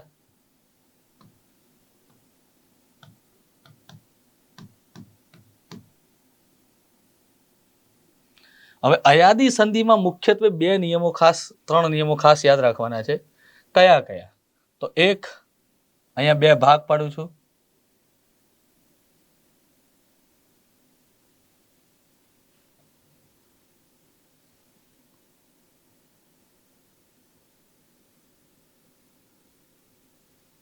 ઓકે, તો બે અલગ અલગ ભાગ પાડું છું. ઉદાહરણ તરીકે અહીંયા આવશે તમારે કે a પ્લસ અ કરો એટલે ઇઝ ઇક્વલ ટુ જવાબ આવશે અઈ. બરાબર. એ જ રીતે અઈ પ્લસ અ કરો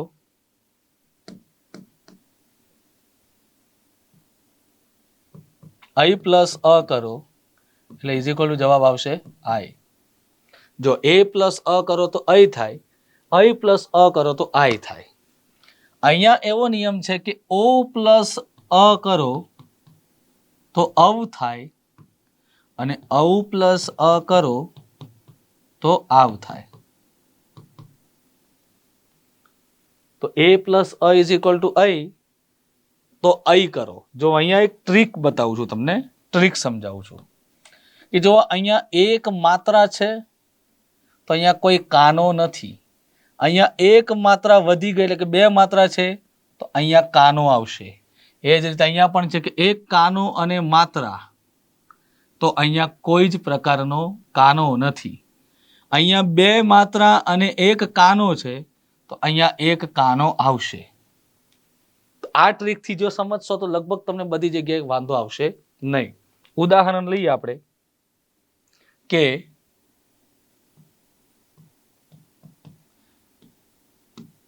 ને પ્લસ અન.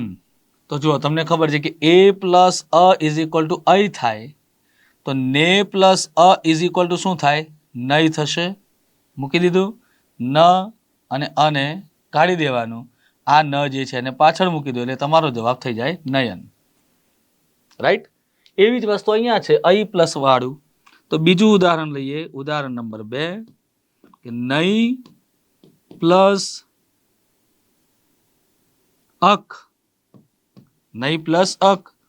તો અહીંયા તમને ખબર છે કે અઈ પ્લસ અ ઇઝ ઇક્વલ ટુ આઈ થાય. તો નઈ પ્લસ અ ઇઝ ઇક્વલ ટુ શું થાય? નાઈ થાય. તો ન અને અને કાઢી દેવાના, ક ને મૂકી દો પાછળ એટલે જવાબ થઈ જશે તમારો નાયક. ઓકે. હવે અહીંયા જોઈએ કે ઓ પ્લસ અ ઇઝ ઇક્વલ ટુ અવ પ્લસ અ ઇઝ ઇક્વલ ટુ આવ. તો એમાં પણ થઈ શકે છે. જેમ કે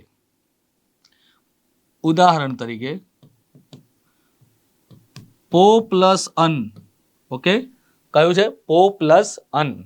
તો પો પ્લસ અન, જેમ કે ઓ પ્લસ અ ઇઝ ઇક્વલ ટુ અવ થાય તો પો પ્લસ અ ઇઝ ઇક્વલ ટુ શું થાય? પવ થાય. પો ને કાઢી નાખો, અને કાઢી નાખો, ન ને મૂકી દો પાછળ એટલે થઈ ગયો જવાબ પવન. એ જ રીતે અવ પ્લસ અ ઇઝ ઇક્વલ ટુ આ થાય. તો બીજું ઉદાહરણ લઈએ તો પવ પ્લસ અન. જો અવ પ્લસ અ ઇઝ ઇક્વલ ટુ આવ થાય તો પવ પ્લસ અ ઇઝ ઇક્વલ ટુ શું થાય? પાવ થાય. પવ અને કાઢી દો, ન વધ્યો છે અને મૂકી દો પાછળ, જવાબ થઈ ગયો પાવન. ક્લિયર છે? આમાં કોઈ વાતની ગુંજાઈશ નથી. બરાબર, જે છે તમને સમજાવી દીધું છે. તો હવે કેટલાક ઉદાહરણો લઈએ. સો હવેનો જે ટાઈમ આવ્યો છે આપણો ઉદાહરણોનો આવ્યો, એટલે કે સ્વાધ્યાય. જે વિદ્યાર્થી સ્વાધ્યાય કરે છે, રિવિઝન કરે છે, એને કોઈ જ પ્રકારનું કહેવાય છે કે ટેન્શન રહેતું નથી. એ કોઈ વ્યક્તિ વિદ્યાર્થીને કોઈ પણ સમય અને કોઈ પણ પ્રકારની સમસ્યા સર્જાતી નથી. તો સ્વાધ્યાયમાં હવે કેટલાક ઉદાહરણો તમારા પક્ષમાં, કેટલાક ઉદાહરણો મારા પક્ષમાં. જે રઘુકુલ રીત સદા ચલી આવી, બરાબર, તો આપણે જે પદ્ધતિથી આપણે કાર્ય કરી રહ્યા છે એ જ રીતે. તો હું અહીંયા કેટલાક ઉદાહરણો મૂકું છું તમારી સમક્ષ. ચલો, તો અહીંયા આવે છે નયના, પછી ગાયત્રી, તો આ બાજુ હું લખું છું લાયક. ઓકે, લાયક. પછી લખું છું સામયિક. આ સાઈડ લખું છું હું સાવિત્રી અને ભાવિક. આ સાઈડ લખું છું હું પવિત્ર અને લવણ. લવણ એટલે મીઠું. ઓકે, તો 4 ઉદાહરણો તમારા, 4 ઉદાહરણો મારા. ચલો, તો નયના, નયના, નયના. તો ને પ્લસ અના ઇઝ ઇક્વલ ટુ શું થાય છે? નયના. ધીમે રહીને સાંભળવું પડે અને સાંભળવા માટે એવા મૃગ જેવા કાન જોઈએ તો સાંભળી શકાય, બરાબર. બાકી તો સાંભળનારાના કાન બહુ અલગ અલગ સંભળાતા હોય છે. તો એ જ રીતે ગાયત્રી, ગાયત્રી, ગાયત્રી, તો ગાયત્રી. ના ખબર પડે તો નિયમથી કરી લો ભાઈ. ગાય ત્યારે જ થાય જ્યારે ગઈ પ્લસ અ એક માત્રા વધી જાય તો એક કાનો અહીંયા વધી ગયો છે, તો ગઈ plus Atri is equal two Gayatri. હવે સાવિત્રી, અહીંયા ય નથી, અહીંયા વ છે, અને વ આવે ત્યારે પેલું ઓ વાળું આવે, અને ય આવે ત્યારે એ અને અય વાળું આવે. ઉદાહરણ, તો સાવિત્રી, અહીંયા એક કાનો વધી ગયો, તો અહીંયા એક કાનો અને 2 માત્રા વધી જાય, બરાબર, અથવા તો એક માત્રા વધી જાય. સૌ પ્લસ ઈત્રી, ઈત્રીમાં ઈ રસ્વ, ત્રી દીર્ઘ આવે. એ જ રીતે ભાવિક, ભાવિક, તો કાનો છે એટલે ભવ પ્લસ ઈક ઇઝ ઇક્વલ ટુ જવાબ થશે મિત્રો ભાવિક. ઓકે, તો આટલા જે નિયમો ભણ્યા પછી આ 4 જે ઉદાહરણો છે તમારી જાતે કરવાના. અને હવે આપણે ભણીશું મિત્રો વ્યંજન સંધિ. ઓકે, હવે આપણે ભણવાની છે વ્યંજન સંધિ.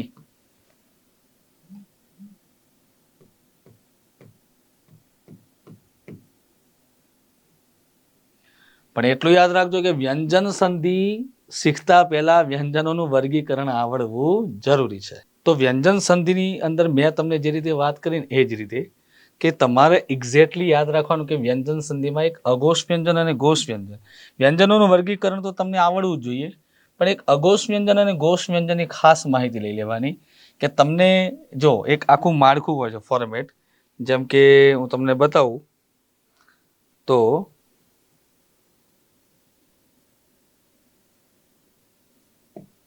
કેટલાક શેપ લઈએ છીએ. જેમ કે હું તમને પહેલા બતાવી દઉં છું, આખું લાઈન વાળીશ.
હવે અહીંયા તમને જો એક આવશે અઘોષ વ્યંજન, પછી ઘોષ વ્યંજન અને અનુનાસિક વ્યંજન.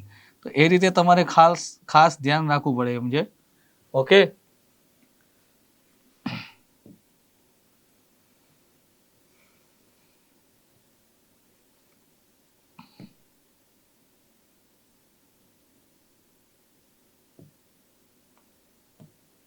અહીંયા આવશે અઘોષ વ્યંજન.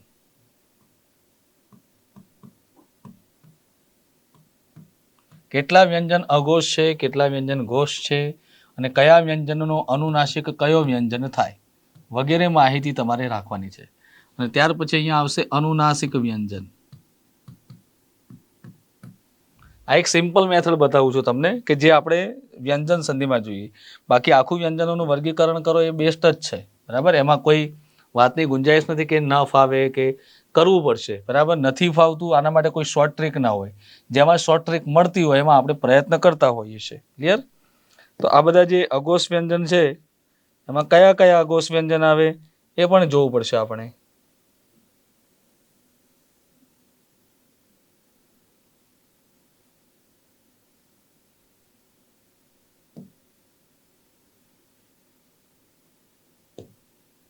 ઓકે, ચાલો.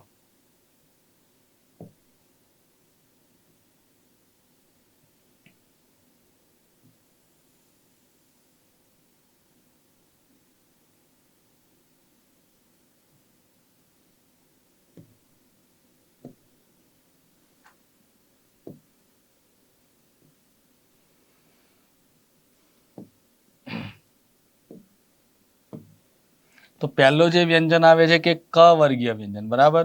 તો ક વર્ગીય વ્યંજનમાં લખ્યું આપણે ક, બરાબર. પછી ક વર્ગીય વ્યંજનમાં આવે ખ, પછી આવે ઘ, પછી આવે ઘરનો ઘ. હવે તમને એવું પૂછવામાં આવે કે ક વર્ગીય વ્યંજનનો અનુનાસિક વ્યંજન કયું, તો અનુનાસિક વ્યંજન આવે અંગ. કયો આવે? અંગ એ એનો અનુનાસિક વ્યંજન છે. તો અનુનાસિક વ્યંજન આ બધા જે છે એ ખોડાની નિશાની છે. શું છે? ખોડાની નિશાની, એટલે કે હલંત કહેવાય. પછી આવે ચ, પછી આવે છ, બરાબર. પછી આવે જ, ઝ, અને આને કહેવાય ય, બરાબર. ઘણા લોકો એને અંજ અંજ કહેતા હોય છે, એને ય કહેવાય. શું કહેવાય? ય. પછી આવે ટ, પછી આવે ઠ, પછી આવે ડ, પછી આવે ઢ, અને આવે અણ. ઓકે, અણ.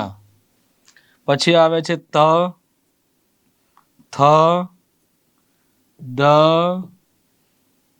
ધ, અને ન. ત્યારબાદ પ, ફ, બ, ભ, અને મ. તો આ થયા ટોટલ 25 વ્યંજનો. આ 25 એવા વ્યંજનો છે જેને વર્ગિત વ્યંજન કહેવાય.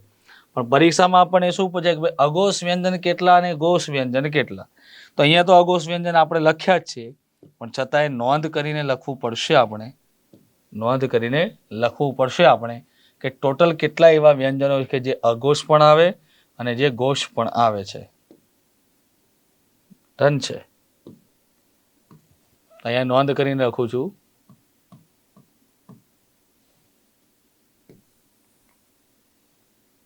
ઓકે, અહીંયા નોંધ કરીને લખું છું કે ક, ખ, ચ, છ, ટ, ઠ, ત, થ, પ, ફ. ઓકે, તો 1 2 3 4 5 6 7 8 9 10 પ્લસ ષટકોનો, પછી સસલાનો, આ 13 વ્યંજનો, બરાબર. નોંધ સિવાયના, ઓકે, સિવાયના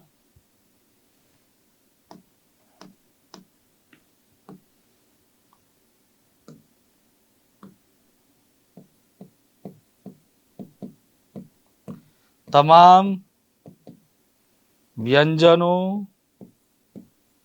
તથા સ્વરો ઘોષ છે. તો ખાલી આટલા જ વ્યંજનો કેવા કહેવાય? અઘોષ કહેવાય. એ સિવાયના બાકી બધા કેવા કહેવાય? ઘોષ કહેવાય. પણ તમને પૂછવામાં આવ્યું કે કનો અનુનાસિક શું કહેવાય? અંગ.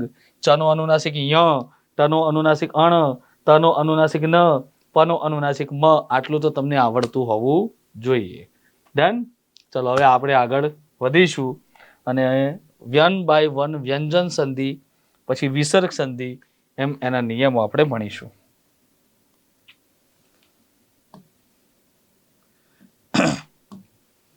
તો વ્યંજન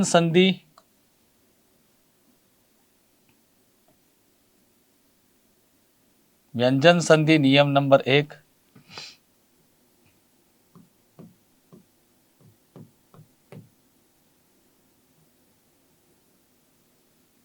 નિયમ નંબર 1.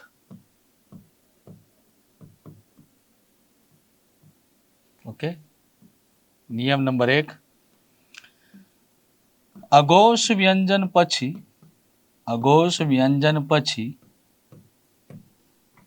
કોઈ પણ ઘોષ વર્ણ આવે. અહીંયા હું વર્ણ શબ્દ એટલા માટે વાપરું છું કે જેમાં વ્યંજન અને સ્વર બંનેનો સમાવેશ હશે.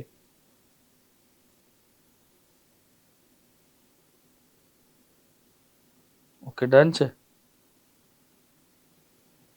ધ્યાન આપો. અઘોષ વ્યંજન પછી કોઈ પણ ઘોષ વર્ણ આવે,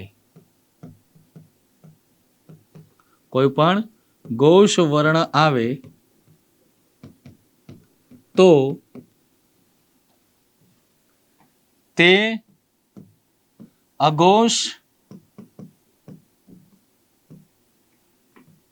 વ્યંજનને સ્થાને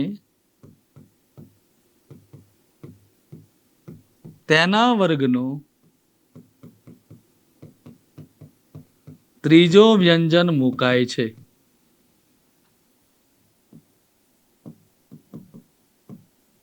ધ્યાન આપજો. ફરીથી નિયમ કે અઘોષ વ્યંજન પછી કોઈ પણ ઘોષ વર્ણ આવે એટલે કે કોઈ વ્યંજન હોય કે સ્વર હોય તો એ ઘોષ વર્ણમાં આવશે. તો એ આવે તો જે અઘોષ વ્યંજન હોય એની જગ્યાએ એના વર્ગનો ત્રીજો વ્યંજન આવે. માનો કે એમાં રૂલ્સ એવા હોય છે કે ક હોય તો ક ની જગ્યાએ ગ આવે. ઉદાહરણ તમને કહી દઉં કે ક ને સ્થાને ક હોય તો ક નો શું થાય? ગ થાય. ક નો ગ થાય. ચ હોય તો ચ નો જ થાય. બરાબર. પછી ટ હોય ટપાલીનો તો ટ નો ડ થાય. અને તપેલીનો ત હોય તો ત નો શું થાય? દ થાય. અને માનો કે પ હોય તો પ નો બ થાય. પફ બ. ઓકે, ઉદાહરણ તરીકે આપણે જોઈએ.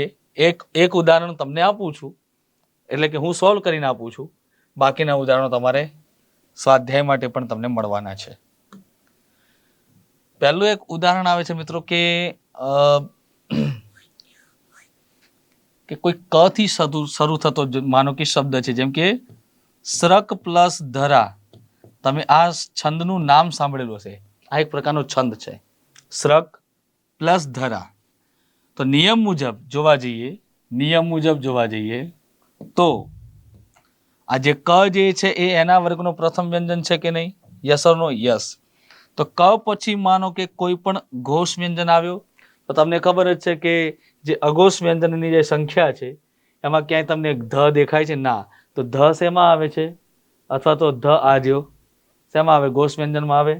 તો નિયમ મુજબ એવું છે કે અઘોષ વ્યંજન પછી કોઈ પણ ઘોષ વર્ણ આવે, ચાહે સ્વર આવે કે ચાહે વ્યંજન આવે, તો જે અઘોષ વ્યંજન હોય એની જગ્યાએ એના વર્ગનો કયો વ્યંજન આવે?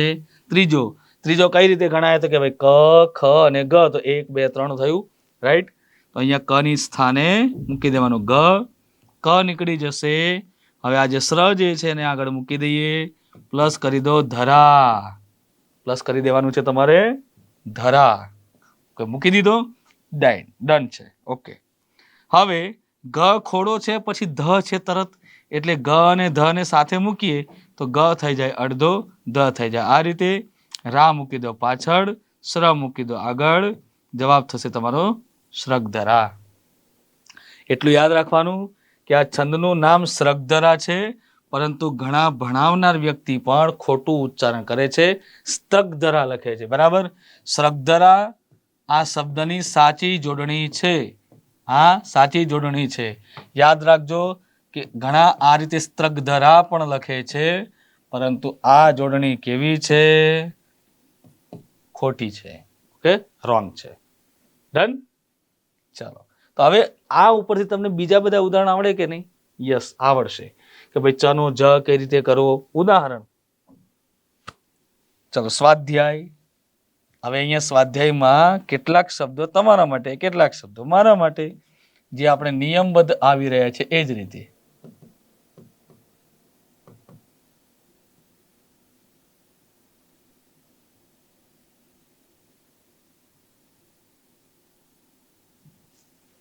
ડન. તો હવે કેટલાક શબ્દો હું અહીંયા મૂકું છું.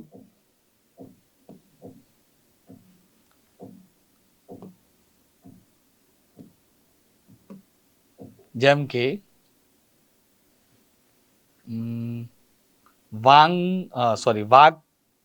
વાગધારા. તો અહીંયા હું લખું વાગદત્તા અથવા તો દિગ્દર્શક લખું છું. અહીંયા હું લખું છું આઝાદી. શું લખું છું? આઝાદી. ઓકે. તો અહીંયા હું લખું છું આઝાદી. આઝાદી પછી આવે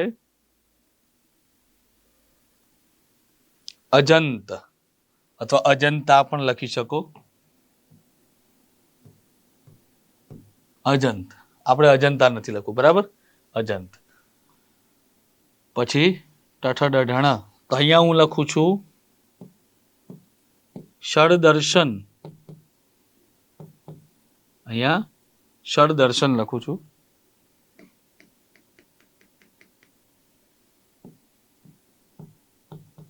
તો અહીંયા હું લખું છું ષડાનંદ. આ તમારે કરવાના. પછી અહીંયા હું લખું છું જગદીશ. જગદીશ. અહીંયા હું લખું છું તદપી.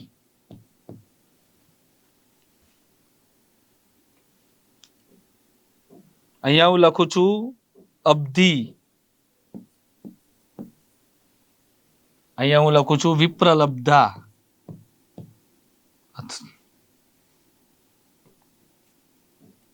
વિપ્રલબ્ધા. તો 5 શબ્દો તમારી પાસે છે, 5 શબ્દો મારી પાસે છે.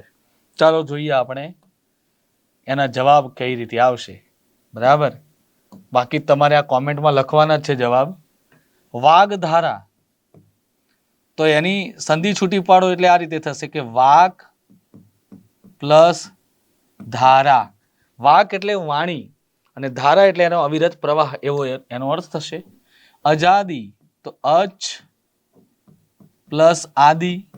તમને એટલી ખબર છે કે ભાઈ જો કનો ગ થતો હોય, જો કનો ગ થતો હોય તો છૂટું પાડતી વખતે શું કરવાનું? ગનો ક કરી દેવાનો. જો અહીંયા ચનો જ થતો હોય તો છૂટી પાડતી વખતે જનો ચ કરી દેવાનો. હવે અહીંયા ડ છે તો છૂટું પાડતી વખતે શું કરવાનું? ડનો ટ કરી દેવાનો. તો ષટ પ્લસ દર્શન. જગદીશ. અહીંયા દ છે તો દ નો પહેલો વ્યંજન કયો થાય? તો ત થશે. તો જગત પ્લસ ઈશ ઇઝ ઇક્વલ ટુ જગદીશ. અબ્ધિ. બ છે એનો પહેલો વ્યંજન કયો થાય? પ થાય. તો અપ પ્લસ ધી ઇઝ ઇક્વલ ટુ અબ્ધિ. હવે તમારે જોવાનું છે કે અહીંયા શું કરવાનું છે, રાઈટ? તો સાચો આન્સર મને વિશ્વાસ છે આવડશે. અત્યાર સુધી એવું હતું કે વ્યંજન સંધિ, અરે બાપરે સાહેબ એટલા બધા નિયમો છે, 15 નિયમો વ્યંજન સંધિ, પાછા 6-7 નિયમો વિસર્ગ સંધિના હોય, પાછા સ્વર સંધિ તો અલગ જ છે. બટ આ બધું કેવું હતું? અત્યાર સુધી ફક્ત ગોખણ પટ્ટી હતી. હવે તમે સૂઝ બુદ્ધિથી કરશો. જે તમને ઈશ્વરે કોઠાસૂઝ બુદ્ધિ આપી છે એના દ્વારા બહુ સારામાં સારું તમે કાર્ય કરી શકો છો. ક્લિયર? હવે આગળ વધીએ છીએ આપણે નેક્સ્ટ નિયમ નંબર 2. હવે નિયમ નંબર 2 કેવો છે? નિયમ નંબર 1 નો વિરોધી નિયમ છે. ઓકે, નિયમ નંબર 1 નો વિરોધી નિયમ છે. વિરોધી નિયમનો મીન્સ કઈ રીતે? ચાલો જોઈએ. તો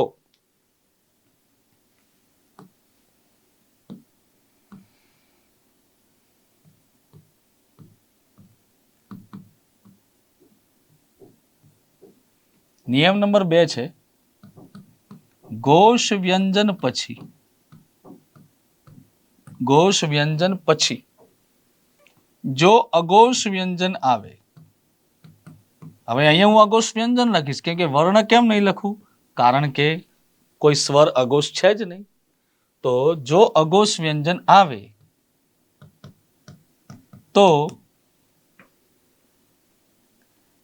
તે એટલે કે ઘોષ વ્યંજનની જગ્યાએ તેના વર્ગનો પહેલો વ્યંજન મુકાય છે.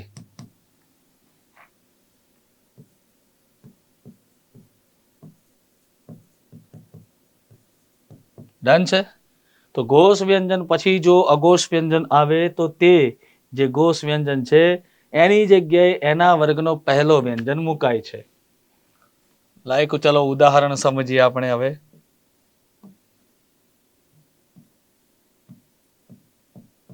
ઓકે, ઉદાહરણ સમજીએ હવે આપણે. જેમ કે આપદ વત્તા કાલ. હવે આની જગ્યાએ હું આપદ વત્તા કાલીન કરું તમને ખબર પડી જ જવાની કે સાહેબ આપતકાલીન થાય. સંધિ જોડતી વખતે વાંધો નથી આવતો, છોડતી વખતે જ વાંધો આવે છે. તો એટલા માટે કહું છું કે નિયમને શાંતિથી સમજવાનું, શું કહેવા માંગે છે, પછી તમારે આગળ વધવાનું. તો હવે તમને શું કહે છે કે ભાઈ દ કેવો વ્યંજન છે? ઘોષ વ્યંજન છે. તો નિયમ વાંચો કે ઘોષ વ્યંજન પછી જો અઘોષ વ્યંજન આવે તો દ પછી અઘોષ વ્યંજન આવે કે નહીં? યસ. તો જે વ્યંજન ઘોષ હોય એની જગ્યાએ એના વર્ગનો પહેલો વ્યંજન એટલે કે ઊંધું આવવાનું. તો હવે દ વર્ગનો દ ક્યાં આવે છે? તો કે ત થ દ ધ ન વાળી લાઈનમાં આવે છે. તો દ નો પહેલો વ્યંજન કયો થયો? ત થયો. ઓકે, તો દ ની જગ્યાએ શું મૂકી દેવાનું છે? ત મૂકી દેવાનું. ત નીકળી ગયો. હવે આપ શબ્દને મૂકી દો આગળ, કાલ શબ્દને મૂકી દો પાછળ. જવાબ તમારો શું થશે? આપતકાલ. કે ત ખોડો છે અને પછી તરત કા આવે એટલે ત અને કા આ રીતે થઈ જશે એટલે ત અડધો થશે, કા આ રીતે લખાશે. આપતકાલ આવો તમારો શબ્દ થશે, સંધિ શબ્દ. ઓકે, આપતકાલ. તો આ રીતે લખો. બરાબર, થોડુંક જોડે જોડે લખાઈ ગયું હતું એટલે થોડુંક વ્યવસ્થિત. તો થઈ ગયું આપતકાલ. ઓકે, હવે એવા જ કેટલાક શબ્દો હું તમને આપું બીજા અન્ય. ઉદાહરણ તરીકે સ્વાધ્યાયમાં આપણે લઈએ છીએ. તમારા માટે, મારા માટે, બંને માટે છે સ્વાધ્યાય. આમ તો સ્વાધ્યાય તમારા માટે જ હોય. એવું કહેવાય છે કે શિક્ષણ કોને સાચું કહેવાય? શિક્ષણ સાચું કોને કહેવાય? તો જેમાં એક શિક્ષક દ્વારા એક ઉદાહરણ સમજાવવામાં આવે અને વિદ્યાર્થી દ્વારા સામે 10 ઉદાહરણ કહેવાય છે કે સમજૂતી સહ શિક્ષકને આપે, તો આ એક સાચો અભ્યાસ અને અભ્યાસનું માળખું અથવા તો અભ્યાસ પદ્ધતિ કહી શકાય. ક્લિયર? ચલો, કંઈ વાંધો નહીં, પરંતુ સમય બદલાયો છે એટલે અમે પણ તમારી જેમ વિદ્યાર્થીઓની અપેક્ષા એવું છે કે અમને થોડીક તૈયાર ડીશ મળે. બરાબર, કોન્ટ્રાક્ચ્યુઅલ. ચલો, તો હવે સ્વાધ્યાય શબ્દમાં તમને જોવા મળશે જેમ કે અહીંયા તમારા તરફના જે ઉદાહરણો છે અહીંયા લખીશ. ઉદાહરણ અહીંયા લખું છું હું, શરદ પૂર્ણિમા. તમારે શબ્દની સંધિ છોડવાની છે. તો આ બાજુ હું તમને આપું છું શરદ પ્રકોપ. ઓકે, શરદ પ્રકોપ. અહીંયા હું આપું છું વિપત્તિ. તો હું અહીંયા લખું છું આપત્તિ. હવે છે ને આપત્તિ વ્યવસ્થાપન. ઓકે, અહીંયા લખું છું ઉત્થાન. ઓકે, ઉત્થાન. અહીંયા હું લખું છું સત્કાર્ય. એક મિનિટ, ઉત્થાન નહીં થાય, ઉત્થાપન. ના, સોરી, હા બરોબર, ઉદ બરોબર છે. ઓકે, તો હવે અહીંયા શરદ પૂર્ણિમા. તો તમારે શું કરવાનું? જ્યાં દ ની જગ્યાએ જો પહેલા ત કરતા, હવે અહીંયા શું કરવાનું? ત ની જગ્યાએ તમારે દ કરવાનું છે. બસ, બીજું કંઈ નથી. શરદ પ્લસ પૂર્ણિમા. એ જ રીતે અહીંયા વિપત્તિ, તો વિપદ ખોડો પ્લસ તી. ઓકે, ઉત્થાન તો ઉદ પ્લસ સ્થાન. તો આ રીતે તમારે જવાબ લખવાનો છે. હવે તમારે શરદ પ્રકોપનું શું કરવું, આપત્તિનું શું કરવું, સત્કાર્યનું કઈ રીતે લખવું એ તમારે જોવાનું રહેશે. ચલો આગળ વધીએ છીએ આપણે નિયમ નંબર 3. એકવાર નજર મારવી હોય તો નજર નાખી શકો છો આની ઉપરથી. હવે આગળ વધીએ છીએ આપણે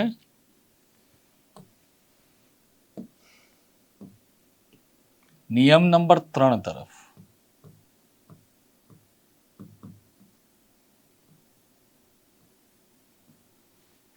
નિયમ નંબર 3 મુજબ એવું છે કે કોઈ પણ વર્ગના પ્રથમ વ્યંજન પછી કોઈ પણ વર્ગના પ્રથમ વ્યંજન પછી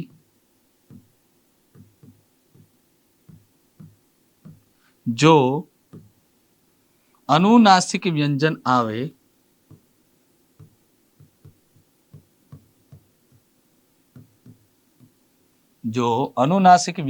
આવે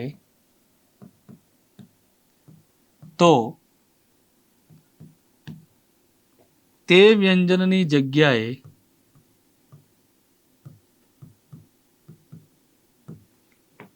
તેનો અનુનાસિક મુકાય છે અથવા તો તે વ્યંજનની જગ્યાએ તેના વર્ગનો અનુનાસિક વ્યંજન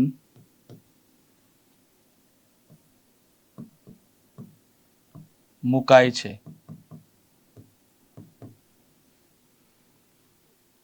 તો જે નિયમો છે મિત્રો, એ નિયમો હકીકતે કેવું છે કે નિયમને સમજવા માટે હોય. પછી એકવાર નિયમને સમજી ગયા પછી એના રિલેટેડ કેટલાક ઉદાહરણ સોલ્વ કરો તો તમને કોઈ તકલીફ પડશે નહીં. ડન. ચાલો ઉદાહરણ સમજીએ આપણે.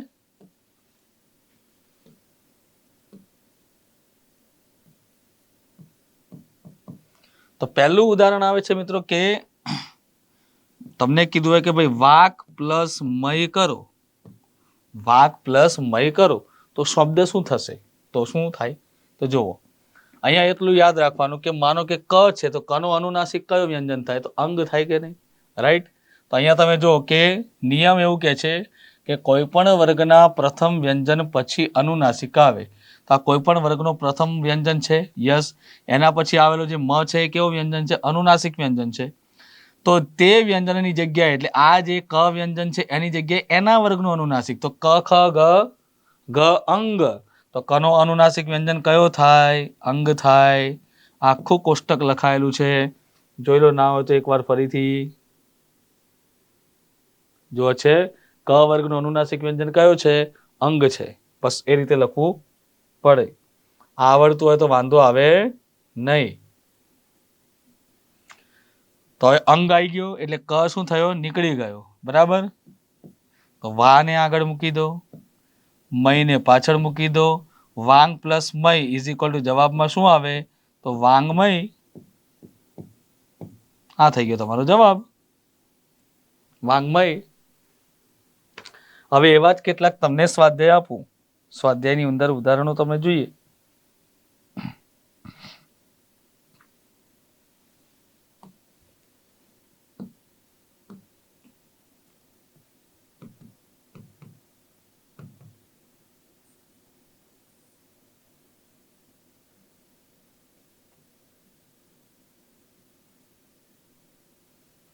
ચલો સ્વાધ્યાયમાં લઈએ.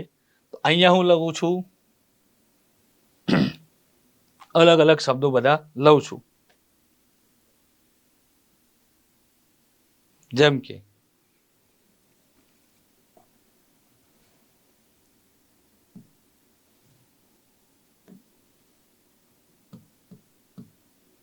ઋંગ મંત્ર, ઋંગ મંત્ર. તો અહીંયા હું લઉં છું પરાંગમુખ, પરાંગમુખ. અહીંયા હું લખું છું ષણમુખ. અહીંયા તમારે લખવાનું છે ષણમાસ. ઓકે. અહીંયા હું લખું છું તન્મય. અહીંયા તમારે લખવાનું છે ઉન્મેષ, ઉન્મેષ. ઓકે. તો અંગ આવી ગયો, અણ આવી ગયો, ન આવી ગયો, આ 3 આવી ગયા. ચલો બહુ થઈ ગયા, ક્લિયર છે. આમાંથી એકાદ બી આપણી એક્ઝામમાં પૂછાઈ જાય તો આપણા જે જોયેલો વિડીયો છે એ સફળ જ છે. અને નથી બી પૂછાતો તોય કંઈ ચિંતા કરવાની જરૂર નથી, કે ભાઈ પરીક્ષાવાળાનું કામ એવું છે કે ગમે ત્યાંથી ગમે તે લઈ લેશે પ્રશ્ન. હવે અંગની જગ્યાએ જો કનો અંગ થાય તો અંગનું શું થાય? ક થાય. અહીંયા શું કરવાનું? રૂખ પ્લસ મંત્ર અહીંયા મંત્ર છે. તો થઈ ગયું જવાબ ઋંગ મંત્ર. ઋંગ મંત્રનો અર્થ થાય છે ઋગ્વેદનો મંત્ર. ષણમુખ, તો ષટ, અણનું પહેલું વ્યંજન કયું થાય? અણ, ટ થાય. તો ષટ પ્લસ મુખ ઇઝ ઇક્વલ ટુ ષણમુખ. એ જ રીતે તન્મય, તો તત પ્લસ મય ઇઝ ઇક્વલ ટુ શું થશે? તન્મય. તો અહીંયા તમે જોવો છો કે અનુનાસિક વાળો જે નિયમ છે એ પણ આપણો પૂર્ણ થઈ રહ્યો છે અહીંયા.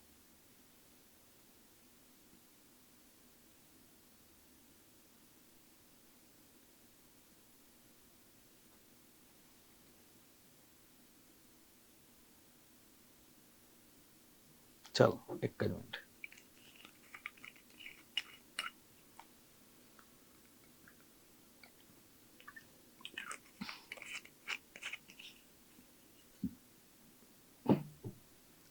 નિયમ નંબર આવે છે 4.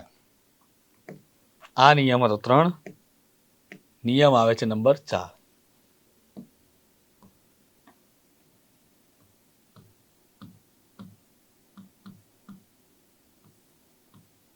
નિયમ નંબર 4. નિયમ નંબર 4 એવો છે કે શ પછી ષટકોણનો શ પછી જો ત આવે, તપેલીનો ત આવે તો તનો ટ થાય અને જો થ આવે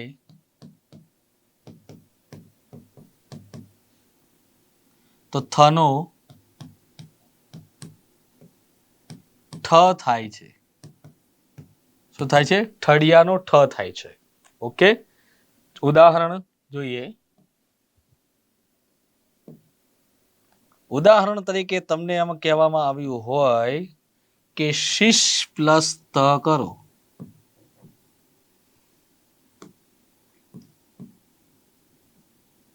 શિશ, એક મિનિટ, શિશ પ્લસ ત. તો નિયમ મુજબ શું કહેવા માંગે છે? નિયમ મુજબ એ કહેવા માંગે છે કે ષટકોણનો શ હોય અને જો એના પછી તપેલીનો ત આવે, ષટકોણના શ પછી જો તપેલીનો ત આવે તો તપેલીના ત નો તમારે શું કરી દેવાનું? ટપાલીનો ટ. તો હવે ટ તની જગ્યાએ આવી જશે ટ, પણ અહીંયા ત આખો છે તો અહીંયા ટ આખો જ આવે. બરાબર, નીકળી ગયો. હવે શિશ પ્લસ ટ ઇઝ ઇક્વલ ટુ જવાબમાં શું આવશે? શિષ્ટ. એવી જ રીતે બીજું કોઈ ઉદાહરણ તમારી સમક્ષ મૂકું છું, જેમ કે યુધિ વત્તા માનો કે ઉદાહરણ તરીકે હું તમને કહું કે પ્રતિ પ્લસ અથવા તો નિસ પ્લસ અથવા તો ની પૃષ પ્લસ થ. બીજું એક ઉદાહરણ પૃષ પ્લસ થ. પૃષ પ્લસ થ કરો એટલે ષટકોણનો શ પછી આવેલો જે થ છે એનો શું થઈ જાય? ઠળિયાનો થ. થ આખો છે તો ઠળિયાનો ઠ પણ કેવો રહેશે? આખો જ રહેશે. ઓકે, આખો જ રહેશે. તો થ નીકળી ગયો અહીંયા. ઓકે, હવે શું કરવાનું? પૃષ પ્લસ ઠ ઇઝ ઇક્વલ ટુ જવાબ શું આવશે? પૃષ્ઠ. શું જવાબ આવશે? પૃષ્ઠ જવાબ આવે છે. બસ, તો એ રીતે હવે આગળ બીજા કેટલાક સ્વાધ્યાય માટે ઉદાહરણો આપું છું તમને.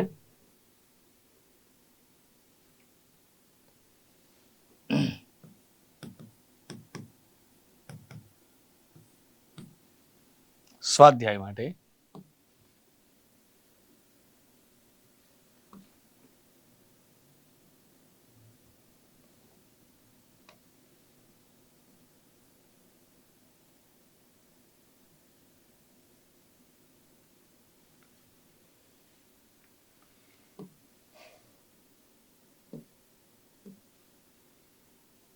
ઉદાહરણ તરીકે તમને એમ કહો કે અહીંયા પ્રતિષ્ઠા શબ્દ છે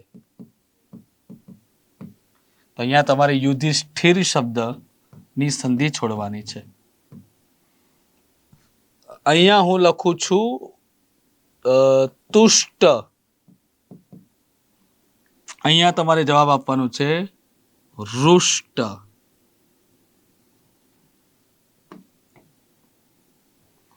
રૂ લખતા પાછું ફાવે ન ફાવે એના કરતા તુષ્ટ શબ્દ લઈ લો. તુષ્ટ. ડન. એ જ રીતે અહીંયા હું એક ત્રીજો પણ એક ઉદાહરણ લઉં છું, જેમ કે અનુષ્ઠાન. અહીંયા તમારે જવાબ આપવાનો છે અધિષ્ઠાતા. હવે સોલ્વ કરીએ આપણે, ઉદાહરણોને સોલ્વ કરીએ. અહીંયા પ્રતિષ્ઠા લખ્યું છે, તો તમારે શું કરવાનું? પ્રતિ. જો તમને ખબર છે કે અહીંયા જોડતી વખતે આપણે થ નો ઠ કરીએ છીએ, તો છોડતી વખતે શું કરવાનું? થડનો થ કરવાનો. શું કરવાનું? થડનો થ. પણ સાહેબ તમે એમ કહો સાહેબ થડનો થ કરો, સસલાનો સ આવી કેમ ન ગયો? થડનો થ કરે તો સસલાનો સ કેમ આવી ગયો? અપવાદ છે? વિચારવા યોગ્ય છે કે નહીં? તો બસ એ જ સમજાવું છું હવે કે ભાઈ અહીંયા ઠળિયાનો જે ઠ હતો એનો થડનો થ થઈ ગયો, તો એની સામે સસલાનો સ એટલા માટે આવ્યો કે થડનો જે થ છે એનું ઉચ્ચારણ સ્થાન દંત્ય છે, તો દંત્યની જોડે હંમેશા અડધો અક્ષર એના જ દંત્ય આવવો જોઈએ, એટલે ષટકોણનો સ છે મૂર્ધન્ય છે, એની જગ્યાએ સસલાનો સ આવ્યો. ઓકે. હા, આ થોડુંક એવો પ્રશ્ન છે કે જેમાં તમે મારી પાસે માનો કે તમે ઓફલાઈન ભણતા હોવ, બરાબર છે, અથવા લાઈવમાં તમે કોમેન્ટ કરતા હો, તમને સમજાયું છે કે નથી સમજાયું એ ત્યારે મને આઈડિયા આવે. પણ અત્યારે એટલું કહું છું કે ષટકોણનો સ હોય તો ઠળિયાનો ઠ હોય, કારણ કે ષટકોણ મૂર્ધન્ય, તેની જોડે ઠળિયાનો ઠ પણ મૂર્ધન્ય આવે. એ જ રીતે થડનો થ દંત્ય છે, તો એની સાથે દંત્ય સ જ આવે, મૂર્ધન્ય કે ઓષ્ઠ્ય આવે, અને મૂર્ધન્ય કે તાલવ્ય આવે નહીં. એ જ રીતે તુષ્ટ. તુષ્ટ, તો તુષ શબ્દની સંધિ છોડો એટલે તુષ પ્લસ ત આવી જશે. અનુષ્ઠાન, તો અહીંયા પણ આવશે અનુ પ્લસ સ્થાન આવશે, બરાબર, કેમ કે ઠળિયાનો ઠ ની જગ્યાએ થળ થઈ ગયો, તો મૂર્ધન્ય સ ની જગ્યાએ દંત્ય સ થઈ જાય છે. તો તમારે અહીંયા પણ એવી જ રીતે વિચારીને યોગ્ય જવાબ આપવાનો છે. ઓકે. તો આ સંધ્ય આ વ્યંજન સંધિના બધા નિયમો આવા હોય છે. ઓકે. હજી એક નિયમ જે છે એ આપણે જોઈશું મિત્રો, કે જે વ્યંજન સંધિનો હોય, અને એ વ્યંજન સંધિના નિયમોમાં કંઈક અલગ પણ જોવા મળે, જેમ કે આ બધા નિયમો કરતા. તો આપણે જે નિયમ લીધો એ નિયમ કયો હતો? 4 હતો. અને હવે વ્યંજન સંધિનો અંતિમ નિયમ લઈએ છીએ, નિયમ નંબર 5. પછી આપણે વિસર્ગ સંધિ લઈએ.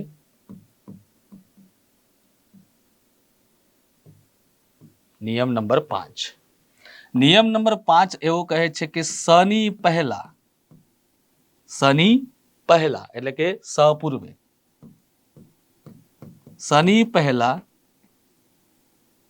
રસ્વ ઈ કે રસ્વ ઉ આવે અથવા હોય તો સનો એટલે કે દંત્ય સ નો મૂર્ધન્ય સ થાય છે. એટલે કે સસલાનો સ હોય એનો શું થઈ જાય? ષટકોણનો સ થાય છે. ચલો જાણીએ ઉદાહરણ.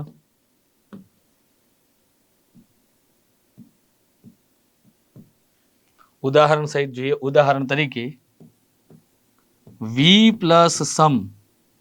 તો તમે જોઈ શકો છો મિત્રો કે અહીંયા સસલાનો જે સ છે એની પૂર્વે રસવઈ છે કે નહીં? જો હવે પછી આને ખોડો કરવાની જરૂર નથી કે વ પ્લસ ઈ પ્લસ સમ, તો સ ની પૂર્વે ઈ આવ્યો એટલે ષટકોણ કરી નાખ્યો, પાછો ઈ, એ બધું કરવાની જરૂર નથી. ઓકે. એટલે આ બધું કરવાની મને જરૂર લાગતી નથી. એના કરતાં બેટર છે કે સસલાના સ ની પૂર્વે રસવઈ છે ને, તો સસલાનો જે સ એટલે કે દંત્ય સ છે એનો મૂર્ધન્ય સ કરી દો, એટલે કે ષટકોણનો સ કરી દો, મ મૂકી દો, સ નીકળી ગયો, આ વીને આગળ મૂકી દો એટલે જવાબ થઈ ગયો વિષમ. હવે આવા જ કેટલાક ઉદાહરણો તમને સ્વાધ્યાયમાં મળે, જેવા કે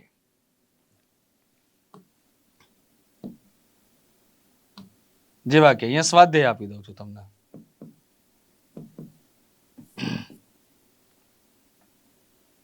સ્વાધ્યાયમાં આ સાઈડ હું લખાવીશ, આ સાઈડ તમારે કરવાનું. ઓકે.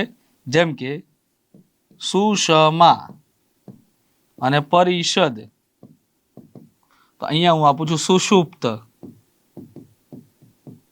સુષુપ્ત, અને આ બાજુ આપું છું અભિષેક. તો સંધિ છોડીએ તો સુષમા, તો સુ પ્લસ સમા. ઓકે, સુ પ્લસ સમા. પરિષદ શબ્દ છે તો પરી પ્લસ સદ, પરી પ્લસ સદ થયું.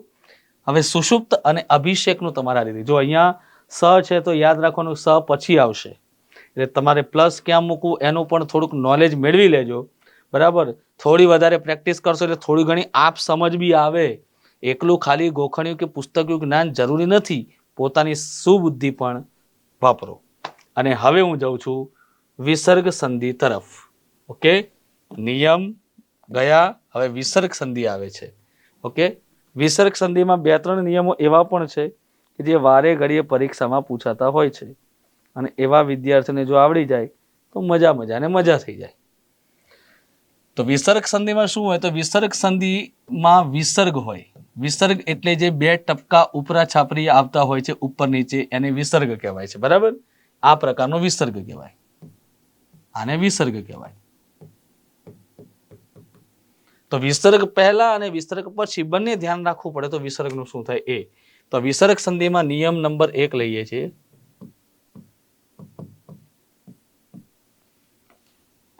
વિસર્ગ પહેલા અ હોય અને વિસર્ગ પછી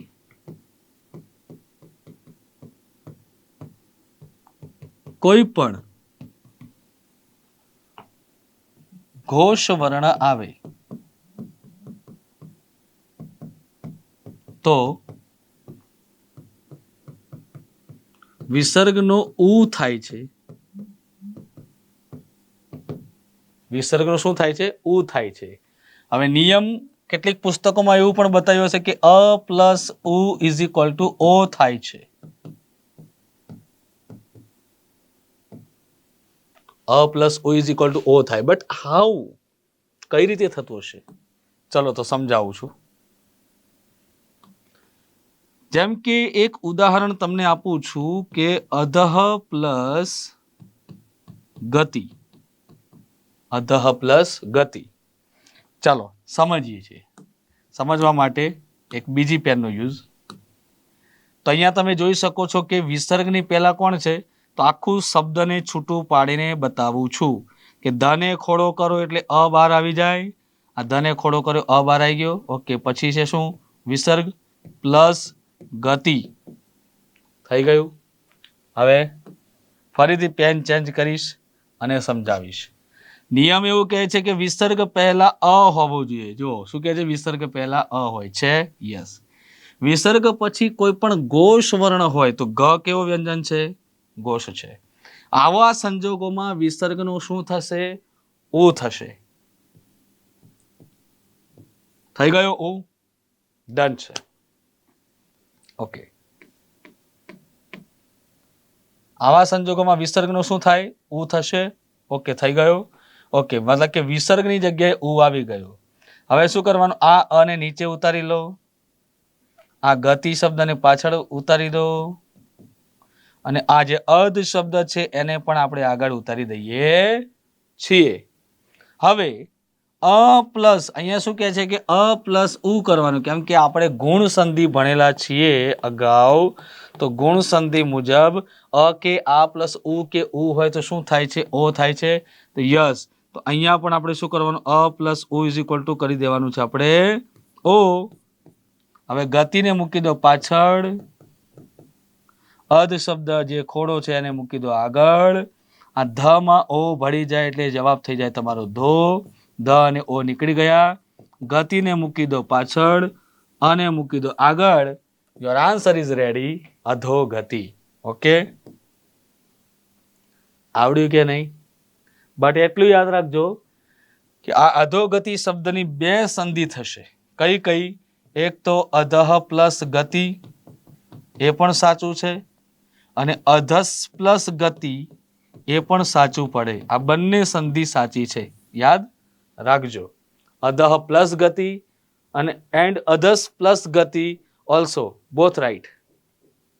નેમ હવે આગળ વધીએ તો હવે કેટલાક સ્વાધ્યાયમાં તમને પ્રશ્નો એટલે કે ઉદાહરણો આપણે લઈશું. સ્વાધ્યાય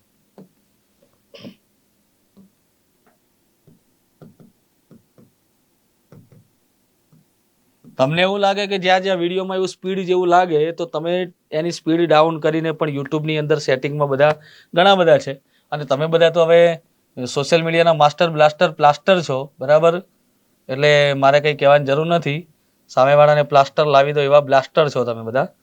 ચાલો તો સ્વાધ્યાયમાં કેટલાક ઉદાહરણો આ સાઈડ, કેટલાક ઉદાહરણો આ સાઈડ. જેમ કે મનોવિજ્ઞાન નું હું સમજાવીશ તો તમારે મનોહર શબ્દ સમજાવવાનો રહેશે. ઓકે, અહીંયા હું લખું છું સરોજ તો તમારે સમજાવવાનું છે મને સરોવર. બંને રીતે થશે. ઓકે ચલો, મનોવિજ્ઞાન તો મનઃ પ્લસ વિજ્ઞાન ઇઝ ઇક્વલ ટુ મનોવિજ્ઞાન. આ બાજુ તમારે મનોહર શબ્દનું આ જ રીતે સમજાવવાનું રહેશે. સરોજ તો સરહ પ્લસ જ ઇઝ ઇક્વલ ટુ સરોજ. તો એ રીતે તમે મનોહર અને સરોવર શબ્દની સંધિ મને સમજાવશો એવી આશા રાખું છું. ચલો નિયમ નંબર 2 તરફ જઈએ છીએ વિસર્ગ સંધિમાં. ક્લિયર? નિયમ નંબર 2 તરફ.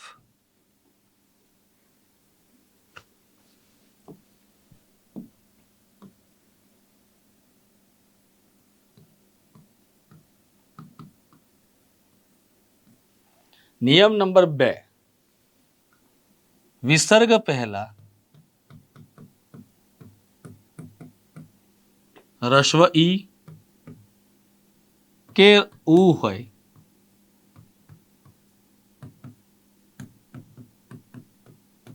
આવેલો હોય અને વિસર્ગ બાદ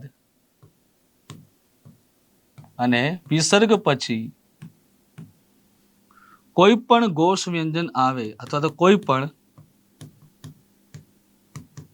ઘોષ વર્ણ આવે તો વિસર્ગનો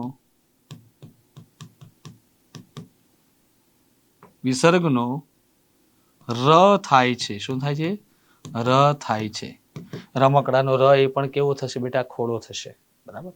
ચાલો આ બાબતને ધ્યાન આપજો. હવે આપણે ઉદાહરણ લખીશું.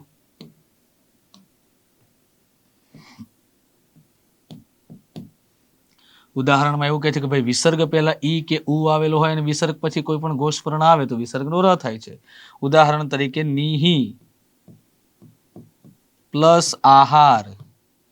નિહિ પ્લસ આહાર. તો નિહિ પ્લસ આહાર કરો એટલે જવાબમાં શું આવશે? નિહિ. તો વિસર્ગ પહેલા રસ્વ ઈ કીધેલું છે. હવે આપણે નને ખોડો કરી અને પછી રસ્વ ઈ બહાર કાઢીએ, રસ્વ ઉ બહાર કાઢીએ, એ સારું ન લાગે ભાઈ. હવે આ ડાયરેક્ટ આપણે સમજી ગયા છે, ભણી ગયા છે. અને પછી કયો આવે? ઘોષ વર્ણ. મેં તમને શું કીધું છે કે ઘોષ વર્ણ તો સ્વર અને વ્યંજન. તો સ્વરો તમામ કેવા છે? બધા ઘોષ છે. તો આવા સંજોગોમાં વિસર્ગનો શું થશે? ર ખોડો થશે.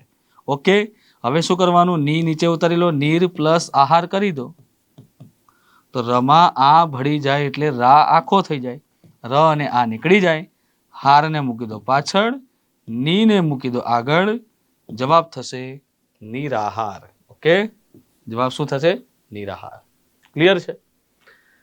હવે આ પ્રમાણે આપણે સ્વાધ્યાયમાં પણ કરી શકીએ છીએ.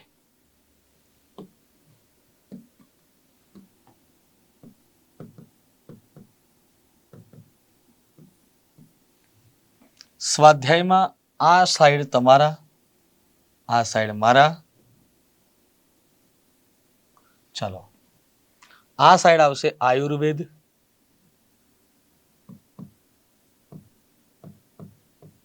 તો આ સાઈડ તમારા માટે મૂકું છું યજુર્વેદ.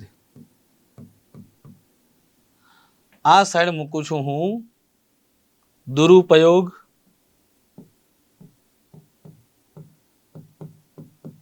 ઓકે દુરુપયોગ. આ સાઈડ મૂકું છું હું નિરાશા. Okay done. હવે આયુર્વેદ શબ્દની સંધિ છોડીએ. આયુર્વેદ શબ્દની સંધિ છોડી એટલે શું આવે જવાબ? જ્યાં ર છે, રેફ થયેલો છે, એનો આપણે કરી દેવાનો વિસર્ગ. આયુહુ પ્લસ વેદ. એ જ રીતે દુરુપયોગ જે શબ્દ છે એની પણ સંધિ છોડીએ તો દુહુ પ્લસ ઉપયોગ ઇઝ ઇક્વલ ટુ દુરુપયોગ. હવે તમારે યજુર્વેદ શબ્દ અને નિરાશા શબ્દની સંધિ આ જ રીતે કંઈક છોડવાની રહેશે. ત્યાર પછી હવે આપણે વાત કરીએ મિત્રો, તો જે આ મેં તમને કરાવ્યું છે, જો એ જ રીતે તમે સતત કરતા રહેશો, જે પ્રેક્ટિસ છે તમે કમ્પ્લીટલી કરતા રહેશો તો વાંધો નહીં આવે. અમુક સંધિના નિયમ તો એવું આ પણ આવે છે, જેમ કે હું એક ત્રીજો નિયમ તમને ભણાવી દઉં છું, પછી આજે આપણા આ સંધિને વિરામ આપીશું. તો જેમ કે એક નિયમ નંબર 3 છે કે નિહિ પ્રત્યય ધરાવતા અથવા તો નિહિ પ્રત્યય, નિહિ પછી શરણાઈ, ષટકોણ કે સસલો આવે તો વિસર્ગ યથાવત રહે છે. વિસર્ગ કેવો રહેશે? યથાવત રહેશે. હવે વિસર્ગ યથાવત રહેશે એનો મિનિંગ શું થાય ખબર છે? કે જેમ છે એમનો એમ જ રહેશે, એમાં કઈ જ પ્રકારનો ફેરફાર કરવાનો નથી રહેતો. ઓકે, ઉદાહરણ તરીકે નિહિ પ્લસ તમે શુલ્ક કરો તો જવાબ નિશુલ્ક જ રહેશે, એમાં કોઈ ફેરફાર થશે નહીં. નિહિ પ્લસ સત્વ કરો તો નિહિસત્વ જ રહેશે. ઓકે, ચાલો તો આ સાથે આપણે સંધિનો જે પ્રોગ્રામ છે એટલે કે સંધિનો જે ટોપિક છે કવર કરીએ છીએ. અને આઈ હોપ કે આરંભ અકાદમી અંતર્ગત હું ચિરાગ જોશી મેં જે પણ તમને કરાવ્યું છે એ સભાન અવસ્થામાં જ કરાવ્યું છે. બરાબર, મારો પ્રયત્ન રહ્યો છે કે તમને તમામ ટોપિક, તમામ નિયમ આધારિત અને જે કોઠાસૂઝ બુદ્ધિ છે એનો પણ સદુપયોગ કરી તમે તમારી આગામી અથવા આવનારી ભવિષ્યની તમામ જે સ્પર્ધાત્મક પરીક્ષાઓ છે એ ક્ષેત્રે અથવા તો એવા કોઈ ક્ષેત્રે કે જ્યાં તમને વ્યાકરણ તમારા માટે અભ્યાસ ક્ષેત્રે કઈક રીતે પૂરું પાડી શકે છે તમારા જીવનના અને પરીક્ષાના માર્ગ સિદ્ધાંતોમાં, તો ચોક્કસથી હું એ ગર્વ અનુભવીશ અને 100% તમને પરીક્ષામાં ઉપયોગ નીવડશે જ એવી હું ખાતરી સાથે આજના ટોપિક પૂરો કરી રહ્યો છું. ચલો મળીએ. જય હિન્દ, જય ભારત.